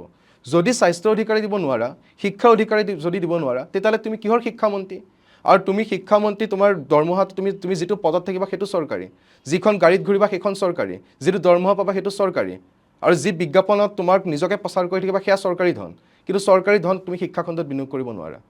আছে গুৰু নাবাইহাল টাইপ কথা। গতিকে আমি আজি কটন বিশ্ববিদ্যালয়ত PG এডমিশ্যন নহ'ল 7টা বিভাগৰ বাহিৰে, এইটো দুৰ্ভাগ্যজনক বিষয় নহয়নে? কিমান হাজাৰ ল'ৰা ছোৱালীয়ে সেই PG পঢ়ি আছে, সেই ল'ৰা ছোৱালীখিনিৰ ভৱিষ্যত কি হ'ব? গুৱাহাটী বিশ্ববিদ্যালয় এখন চৰকাৰী বিশ্ববিদ্যালয়ত ছেল্ফ ফাইনেন্স কোৰ্চ আহে। কোৰ্চৰ অহাৰ পিছত তেওঁলোকে 30,000 40,000 টকা দি পেলাই পঢ়িবলগীয়া হয়। আপুনি এটা কল্পনা কৰকচোন, এজন দুখীয়া ল'ৰা, এজন দুখীয়া ছোৱালীয়ে কেনেকৈ 30,000 40,000 দি পেলাই পঢ়িব? চ' ল'ৰা ছোৱালীৰ কাৰণে শিক্ষাৰ গোটেই দুৱাৰখনেই বন্ধ কৰি দিছে। আজি যোৱাটো সময়ছোৱাত আমাৰ যিটো ডাটা আহিছে, ডাটাই কি কয় যে যোৱা 10টা বছৰত 8 লাখ শিক্ষাৰ্থী আপোনাৰ চৰকাৰী স্কুল এৰি গুচি গৈছে, আৰু 5 লাখ শিক্ষাৰ্থী ব্যক্তিগত খণ্ডত পঢ়িবলৈ গৈছে। আৰু আমাৰ 12,000 স্কুল বন্ধ হৈছে যোৱা 10টা বছৰত চৰকাৰী, আৰু 2,000তকৈ অধিক স্কুল বৃদ্ধি হৈছে ব্যক্তিগত খণ্ডৰ। শিক্ষাৰ ব্যক্তিগতকৰণ হৈছে, শিক্ষাৰ কমাৰ্চিয়েলাইজেশ্যন হৈছে, শিক্ষাৰ কেন্দ্ৰীয়কৰণ হৈছে, আৰু তাৰ ফলাফল আজি আমি শিক্ষাৰ্থীসকলে ভুগি আছোঁ। গতিকে এই শিক্ষাৰ অধিকাৰ ৰক্ষাৰ প্ৰশ্নটো আটাইতকৈ জৰুৰী বিষয়বস্তু আজিৰ দিনত, যে আমি ৰাজহুৱা শিক্ষা ব্যৱস্থাটো ৰক্ষা কৰিব লাগিব। নহ'লে ৰিণিকী ভূঞা শৰ্মাৰ বইন্দা ইণ্টাৰনেশ্যনেলত পঢ়িব পৰাকৈ আমাৰ সিমানখিনি সামৰ্থ্য নাই।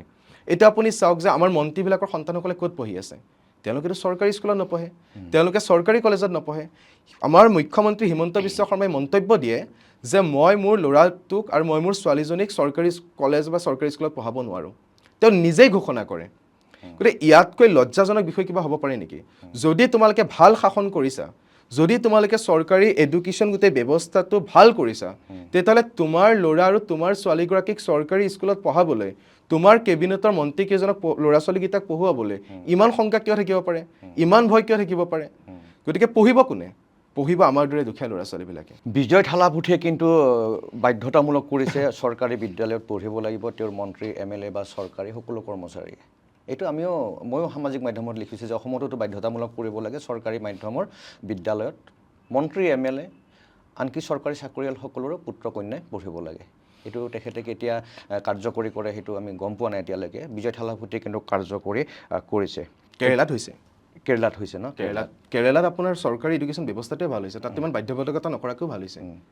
কাৰণ বাজেট ধন আবণ্টন দিছে, ইনফ্ৰাষ্ট্ৰাকচাৰ ভাল কৰিছে, টিচাৰ নিযুক্তি দিছে, শৈক্ষিক খণ্ডটো চৰকাৰী শৈক্ষিক খণ্ডটোৰ আমূল পৰিৱৰ্তন সাধিছে, য'ত ব্যক্তিগত খণ্ডৰ ল'ৰা ছোৱালীয়ে চৰকাৰী কলেজত পঢ়িবলৈ আহিছে, চৰকাৰী স্কুলত পঢ়িবলৈ আহিছে, সংখ্যাটো বহুত ডাঙৰ। তাত হৈছে, ইয়াত হোৱা নাই। এইটো দিল্লীতো কৰা বুলি শুনিছিলোঁ অৰবিন্দ কেজৰিৱালজীয়ে, তেখেতো সফল হৈছিলে চৰকাৰী বিদ্যালয়ৰ উত্থানৰ ক্ষেত্ৰত। এতিয়া অসমত লাখৰ ওপৰত বিদ্যালয় বন্ধ হৈ গৈছে। শিক্ষকৰ 30,032টা শিক্ষকৰ পদ এই মুহূৰ্তত খালী আছে। ব্যক্তিগত খণ্ডৰ বিদ্যালয়ে এতিয়া চৰকাৰী বিদ্যালয়ৰ খেলপথাৰ ব্যৱহাৰ কৰিব পাৰিব, অডিটৰিয়াম ব্যৱহাৰ কৰিব পাৰিব। ব্যক্তিগত খণ্ডৰ ফালে ধাৱমান হৈ আছে শিক্ষা ব্যৱস্থাটো। নিশ্চয়। 1600খন বিদ্যালয়ত বিদ্যুৎ নাই, 1600খন বিদ্যালয়ত বৰ্তমান বিদ্যুৎ নাই। মই এইটো সামাজিক মাধ্যমৰ পৰা লোৱা তথ্য। ছোৱালীৰ বাবে প্ৰস্ৰাৱগাৰ নাই 360খন বিদ্যালয়ত, কোনো প্ৰস্ৰাৱগাৰ নাই তেওঁলোকৰ কাৰণে, অস্বাস্থ্যসন্মত। আৰু 591খন বিদ্যালয়ত ল'ৰাৰ কাৰণে প্ৰস্ৰাৱগাৰ নাই। গতিকে যিটো আমাৰ পৰিকাঠামো বিদ্যালয়বিলাকৰ দুৰ্বল হৈ আছে, হয়তো ই এটা ধ্বংস কৰি দিয়াৰো ষড়যন্ত্ৰ হ'ব পাৰে কোনো পুঁজিপতিৰ। এই বিষয়ত এছএফআইৰ কিবা কাৰ্যসূচী আছেনে? আমি কাইলৈ এখন সংবাদমেল কৰিম, আৰু সেই সংবাদমেলখনত ৰাজহুৱা শিক্ষা ব্যৱস্থা ৰক্ষা কৰাৰ কথা ক'ম, আৰু আমাৰ ব্যৰ্থ শিক্ষামন্ত্ৰী ৰণোজ পেগুৰ পদত্যাগৰ দাবী তুলিম। সেই বিষয়টো আমি কৰিম, আৰু অনাগত দিনত আমি অঞ্চলে অঞ্চলে জিলাই জিলাই আমি প্ৰতিবাদ সাব্যস্ত কৰিম, আৰু ৰণোজ পেগুৰ পদত্যাগৰ দাবীৰে আমি সংগ্ৰাম কৰিম। সেইটো এটা কথা। দ্বিতীয় কথাটো হৈছে যে এই গোটেই তথ্যবিলাক যদি টিচাৰ নাথাকে, যদি ইনফ্ৰাষ্ট্ৰাকচাৰ নাথাকে, তেতিয়াহ'লে ৰাজহুৱা শিক্ষা ব্যৱস্থাটো ধ্বংস হ'ব। আৰু এইটো অত্যন্ত পৰিকল্পিত। চেবাৰ বহি গৰুৱে খোৱা, চেবাৰ বহি বানপানীত উটি যোৱা, জুই লগা, এইবিলাক কোনো কাকতলীয় ঘটনা নহয়। এইবিলাক অত্যন্ত পৰিকল্পিতভাৱে কৰা হয়, যাতে চৰকাৰী ব্যৱস্থাটোৰ প্ৰতি ভৰসা আঁতৰি যায় আৰু ব্যক্তিগত খণ্ডৰ প্ৰতি এটা আপোনাৰ আকৰ্ষণ আহে এতিয়া এনেকুৱা এটা বাৰ্তা প্ৰথমতে দি দিয়া হয় যে চৰকাৰী বেংকৰ কৰ্মচাৰীবিলাক এলেহুৱা তেওঁলোকে কাম নকৰে সেইটো এটা প্ৰথমতে এটা চিন্তা আমাৰ মগজুত ভৰাই দিয়া হ'ব চৰকাৰী স্কুলৰ শিক্ষকসকলে মাথা মালিচ কৰিবলৈ লগায় তেওঁলোকে ভালদৰে নপঢ়ায় আৰু তোমালোকে যদি তেওঁলোকক মাটি অমৃত কলহত লগাই ৰাখা তোমালোকে যদি তেওঁলোকক বিভিন্ন কামত ৰাখা নেমু গছ ৰুবলৈ লগোৱা তেতিয়াহ'লে তেওঁলোকৰ সময় ক'ত পায় শিক্ষাৰ্থীসকলক গুণগত শিক্ষা দিবলৈ ডিজিটেল ইণ্ডিয়াৰ কথা কোৱা আৰু ইণ্টাৰনেট আপুনি যিটো তথ্য দিছে বিদ্যুতৰ ব্যৱস্থা নাই সেইবিলাক যদি কৰা তেতিয়াহ'লে কেনেদৰে আমাৰ চৰকাৰী শিক্ষাখণ্ড আগুৱাই যাব কিন্তু এতিয়াও চৰকাৰী খণ্ডটোৰ প্ৰতি যে ইমান এটা বিৰূপ মনোভাৱ প্ৰথমতে সোমোৱাই দিয়া হয় এতিয়াওতো আমাৰ এইমছত যাওঁ আমাৰ যদি বেমাৰ হয় চৰকাৰী IIT চৰকাৰী গতিকে চৰকাৰী মানে ব্যৱস্থাটো বেয়া নহয় কিন্তু অতি পৰিকল্পিতভাৱে চৰকাৰী খণ্ডবিলাক ধ্বংস কৰি দিয়া হয়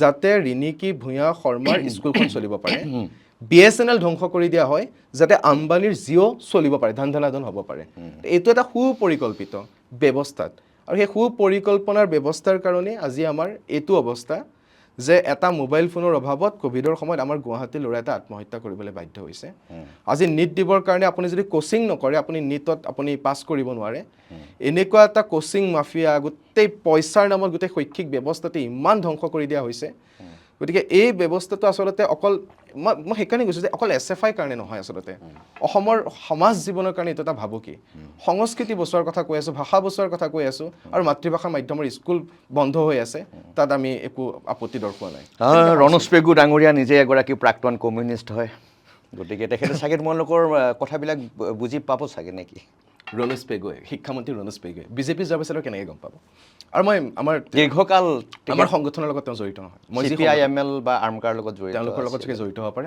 আমাৰ সংগঠনৰ লগত জড়িত নহয় সেই বিষয়ে মই একো নাজানিম চাগে আমাৰ সংগঠনৰ লগত জড়িত নহয় দেই ৰণোজ পেগু কৃষিভূমি আমি কৃষিৰ কথা পাতিছিলোঁ অকণমান আগতে বৰ্তমান 42,715 হেক্টৰ কৃষিভূমি হ্ৰাস পাইছে অসমত ক'লে গ'ল এইবিলাক বানপানীৰ গৰাখহনীয়াত গ'ল নে বৃহৎ কোম্পানীয়ে তাতে 5-star হোটেল বনালে নে কি নে মানুহৰ আগ্ৰহ নাই নে কি নহয় আজি সেইটো এটা কথা বানপানী গৰাখহনীয়াটো এটা সমস্যা আছে আৰু মূল কথাটো হৈছে আজি আমাৰ গাঁৱত কৃষক কমি আহিছে আৰু শ্ৰমিক বাঢ়ি আহিছে এইটো এটা মানে পৰিৱৰ্তন হ'বলৈ গৈ আছে আৰু এইটো প্ৰিমিটিভ একুমুলেশ্যন বুলি কয় যে এতিয়া খেতিবিলাক পুঁজিপতিসকলে লৈছে মানে মাটিবিলাক এটা ইংলে পথাৰত কি হৈছে আপুনি জানে আমাৰ প্ৰণৱ দলে আৰু আদিত্য ৰাভা তেওঁলোকক গ্ৰেপ্তাৰ কৰা হৈছে স্বৈৰাচাৰী চৰকাৰৰ নিদৰ্শন তেওঁলোকক আমি মুক্ত হ'ব লাগে সেইটো আমি দাবী তুলিছোঁ আৰু কথাটো হৈছে যে এই শ্ৰমিক কাৰণ যিসকল খেতিয়ক আছিল তেওঁলোকে খেতি কৰি পেলাই এতিয়া সি মুনাফা নাপায় তেওঁলোকৰ লাভ নহয়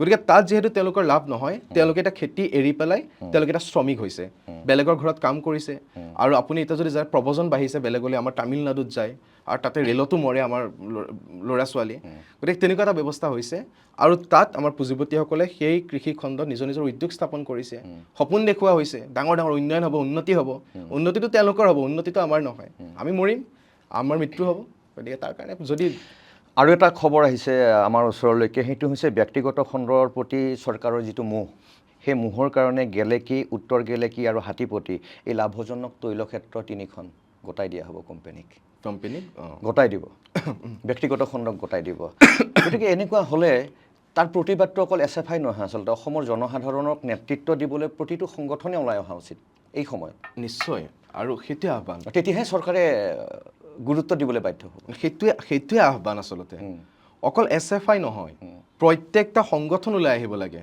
যিসকলে অসমক ভাল পায় অসমৰ কৃষকসকলক ভাল পায় শ্ৰমিকসকলক ভাল পায় সংখ্যাগৰিষ্ঠ মানুহক ভাল পায় তেওঁলোক সকলো ওলাই আহি ঐক্যবদ্ধ সংগ্ৰাম কৰিব লাগে পিছ হুহুকি কিয় আছে এই প্ৰশ্নবিলাক কিন্তু আমি ভালদৰে ভাবি চাব লাগিব তেওঁলোকে পিছ হুহুকি কিয় থাকে যিসকলে গোটেই বছৰৰ 12টা মাহত সমাজ পৰিৱৰ্তনৰ কাৰণে আন্দোলন কৰে ইলেকশ্যনৰ সময়ত তেওঁলোক ক'ত সোমাই যায়গৈ সেইটো এটা কথা যোনে 12 মাহে সমাজৰ বিভিন্ন সজাগতামূলক কাম কৰিব সমাজত সকিয়নি দি থাকিব আৰু যেতিয়া নিৰ্বাচনটো আহিব নিৰ্বাচনৰ সময়ত তেওঁলোক গৈ পেলাই ঘৰৰ ভিতৰত সোমাই থাকে তেওঁলোক তেতিয়া মানে তেওঁলোকৰ একো মাত নামাতে এই বিষয়বস্তুবিলাক কিন্তু ভালদৰে ফুঁহিয়াই চাবলৈ হ'ল যিবিলাকে আমি অসমক ভাল পাওঁ বুলি বেছিকৈ কয় তেওঁলোকে আচলতে বিশ্বাসঘাতক নেকি সেই প্ৰশ্নবিলাক আমি সুধিবৰ হ'ল গতিকে এইটো আচলতে মৌলিক বিষয় কিয় ওলাই নাহে আজি উচ্ছেদ হৈছে উচ্ছেদৰ বিৰুদ্ধে কিয় ওলাই নাহে ব্যক্তিগত প্ৰথমটো উচ্ছেদটো আছিলে মিয়াৰ বিৰুদ্ধে, এতিয়া জনজাতি খিলঞ্জীয়া সেই ভূমিত উচ্ছেদ হ'বলৈ আৰম্ভ কৰিছে। না প্ৰথমতে এটা নেৰেটিভ বনাই দিয়া হ'ল যে আমি মিয়াসকলৰ উচ্ছেদ কৰিছোঁ, মানে তাৰপিছত কি হয় মানে সাম্প্ৰদায়িক বাতাবৰণ এটা সৃষ্টি কৰা হ'ল, তাৰপিছত নম্বৰ সকলোৰে আহিলে। এতিয়া এনেকুৱাতো কথা আছে যে প্ৰথমতে তেওঁলোকক কৰিলে তাৰপিছত এওঁলোকক কৰিব, এটা চলিব। কাৰণ প্ৰথমতে এটা সাম্প্ৰদায়িক বাতাবৰণ যে আমি মিয়াসকলক উচ্ছেদ কৰিম, আমি বিদেশীক মানে উচ্ছেদ কৰিম। আৰু মোৰতো আচৰিত লাগে যে হিমন্ত বিশ্ব শৰ্মাৰ চকুজুৰিৰ ওপৰত এটা ভাল গৱেষণা হ'ব লাগে। কাৰণ NRC নাই, আইন আদালত কোনো নাই, তেওঁ নিজ চকুৰে চাই পেলাই এজন ব্যক্তিক কৈ দিব পাৰে তেওঁ কি পিন্ধি আছে তাৰ ভিত্তিত যে এজন বিদেশী। এইটোতো আমাৰ তেওঁৰ ওপৰত এটা ভাল গৱেষণা হোৱা উচিত, চকুজুৰিৰ ওপৰত। এইটো সাংঘাতিক চকু। গতিকে সেইবিলাক কৰি লৈ পেলাই সিহঁতে উচ্ছেদ কৰিলে, মানুহৰ মাজত সোমোৱাই দিলে সাম্প্ৰদায়িকতা, মানুহৰ মাজত ধৰ্মৰ নামত ভাগ ভাগ কৰি পেলাই এই বস্তুটোক জাষ্টিফাই কৰাৰ এটা চেষ্টা কৰা হ'ল, মানুহে মানা নাই। তাৰপিছত এতিয়া প্ৰত্যেকজন ব্যক্তিক নিজৰ পৰা উচ্ছেদ কৰা হৈছে, নিজৰ মাটিৰ পৰা। সেইদিনাখন আমাৰ শিলশাকুত যেতিয়া উচ্ছেদ কৰা হৈছিল, তাৰ এগৰাকী মহিলাই মানে হেৰি দিছে, বাইট দিছে যে আমিতো মিয়া নহয়, আমাক কিয় উচ্ছেদ কৰিছে হিমন্ত বিশ্ব শৰ্মা ডাঙৰীয়া। গতিকে এই মানে হেৰি হৈ পেলাই এই সাম্প্ৰদায়িক বাতাবৰণত নিজৰ যুক্তি, নিজৰ মগজু, নিজৰ বিবেক এই বস্তুবিলাক যদি আমি চাইড কৰি ৰাখোঁ, আঁতৰাই ৰাখোঁ, তেতিয়াহ'লে এই সমস্যাবিলাক সকলোৰে লগতে হ'ব। গতিকে এনেকৈ ভাবিলে ভাল নহয় যে কাইলৈ ইয়াৰ ঘৰখন জ্বলিব, তাৰ ঘৰত যদি জুই জ্বলে মোৰ ঘৰতো জুই জ্বলিব, একেলগে জুই নুমুৱাওঁ। ৰাজদীপ, যথেষ্ট কথা পাতিলোঁ। তোমাৰ আঁচনিৰ বিষয়ে গম পালোঁ, তোমালোকৰ দলৰ ছাত্ৰ সংগঠনৰ আঁচনিৰ বিষয়ে গম পালোঁ, অসম সম্পৰ্কে ধ্যান ধাৰণা গম পালোঁ। যদি কাৰোবাৰ ভ্ৰান্ত ধাৰণা আছিলে কমিউনিজম সম্পৰ্কে, তুমি যথেষ্ট আজি খোলামেলাকৈ বুজাই দিলা। প্ৰিয় দৰ্শক, আশা কৰোঁ আপোনালোকে অনুষ্ঠানটো চাই ভাল পাব। আৰু এই অনুষ্ঠানটো যথেষ্ট সাহসেৰে ৰাজদীপ মহন্ত SFIৰ ৰাজ্যিক সম্পাদক, তেখেতে যথেষ্ট কথা কৈছে, যথেষ্ট সজাগতা আনিবলৈ চেষ্টা কৰিছে, মানুহৰ মাজত দল সংগঠনৰ একতা বিচাৰিছে, যৌথভাৱে সংগ্ৰাম কৰাৰ পোষকতা কৰিছে। যদি আপোনালোকে এই কথাখিনিত তেওঁৰ লগত একমত, তেনেহ'লে কমেণ্ট কৰি জনাব, আৰু যদি বিৰোধিতা কৰে তথাপিও কমেণ্ট কৰি জনাব খুব শালীনভাৱে, কাৰণ এইটো এটা শালীন আড্ডা আমাৰ। মুখ্যমন্ত্ৰী সম্পৰ্কে তেখেতে যিখিনি কথা কৈছে তেওঁলোকৰ দলীয় বক্তব্য, এইটো ইণ্ডিয়া টুডে এনিৰ বক্তব্য নহয়, কিন্তু সকলোৰে যিহেতু সংবাদ মাধ্যমৰ জৰিয়তে কথা কোৱাৰ অধিকাৰ আছে, সেই অধিকাৰ মানি এতিয়া বক্তব্য ৰাখিছে। আশা কৰিছোঁ আপোনালোকে অনুষ্ঠানটো চাই ভাল পাব। আজিলৈকে সামৰিছোঁ, ধন্যবাদ। আবেগ নহয় যুক্তি, কাজিয়া নহয় তৰ্ক, আৰু জীৱন গাথাৰ শালীন আড্ডা। চাবলৈ নাপাহৰিব সত্যতা, বিশ্বাসযোগ্যতা আৰু বুদ্ধিকতাৰ ভৰসা ইণ্ডিয়া টুডে এনি অসম, প্ৰতিপল স্বদেশৰ প্ৰহৰী।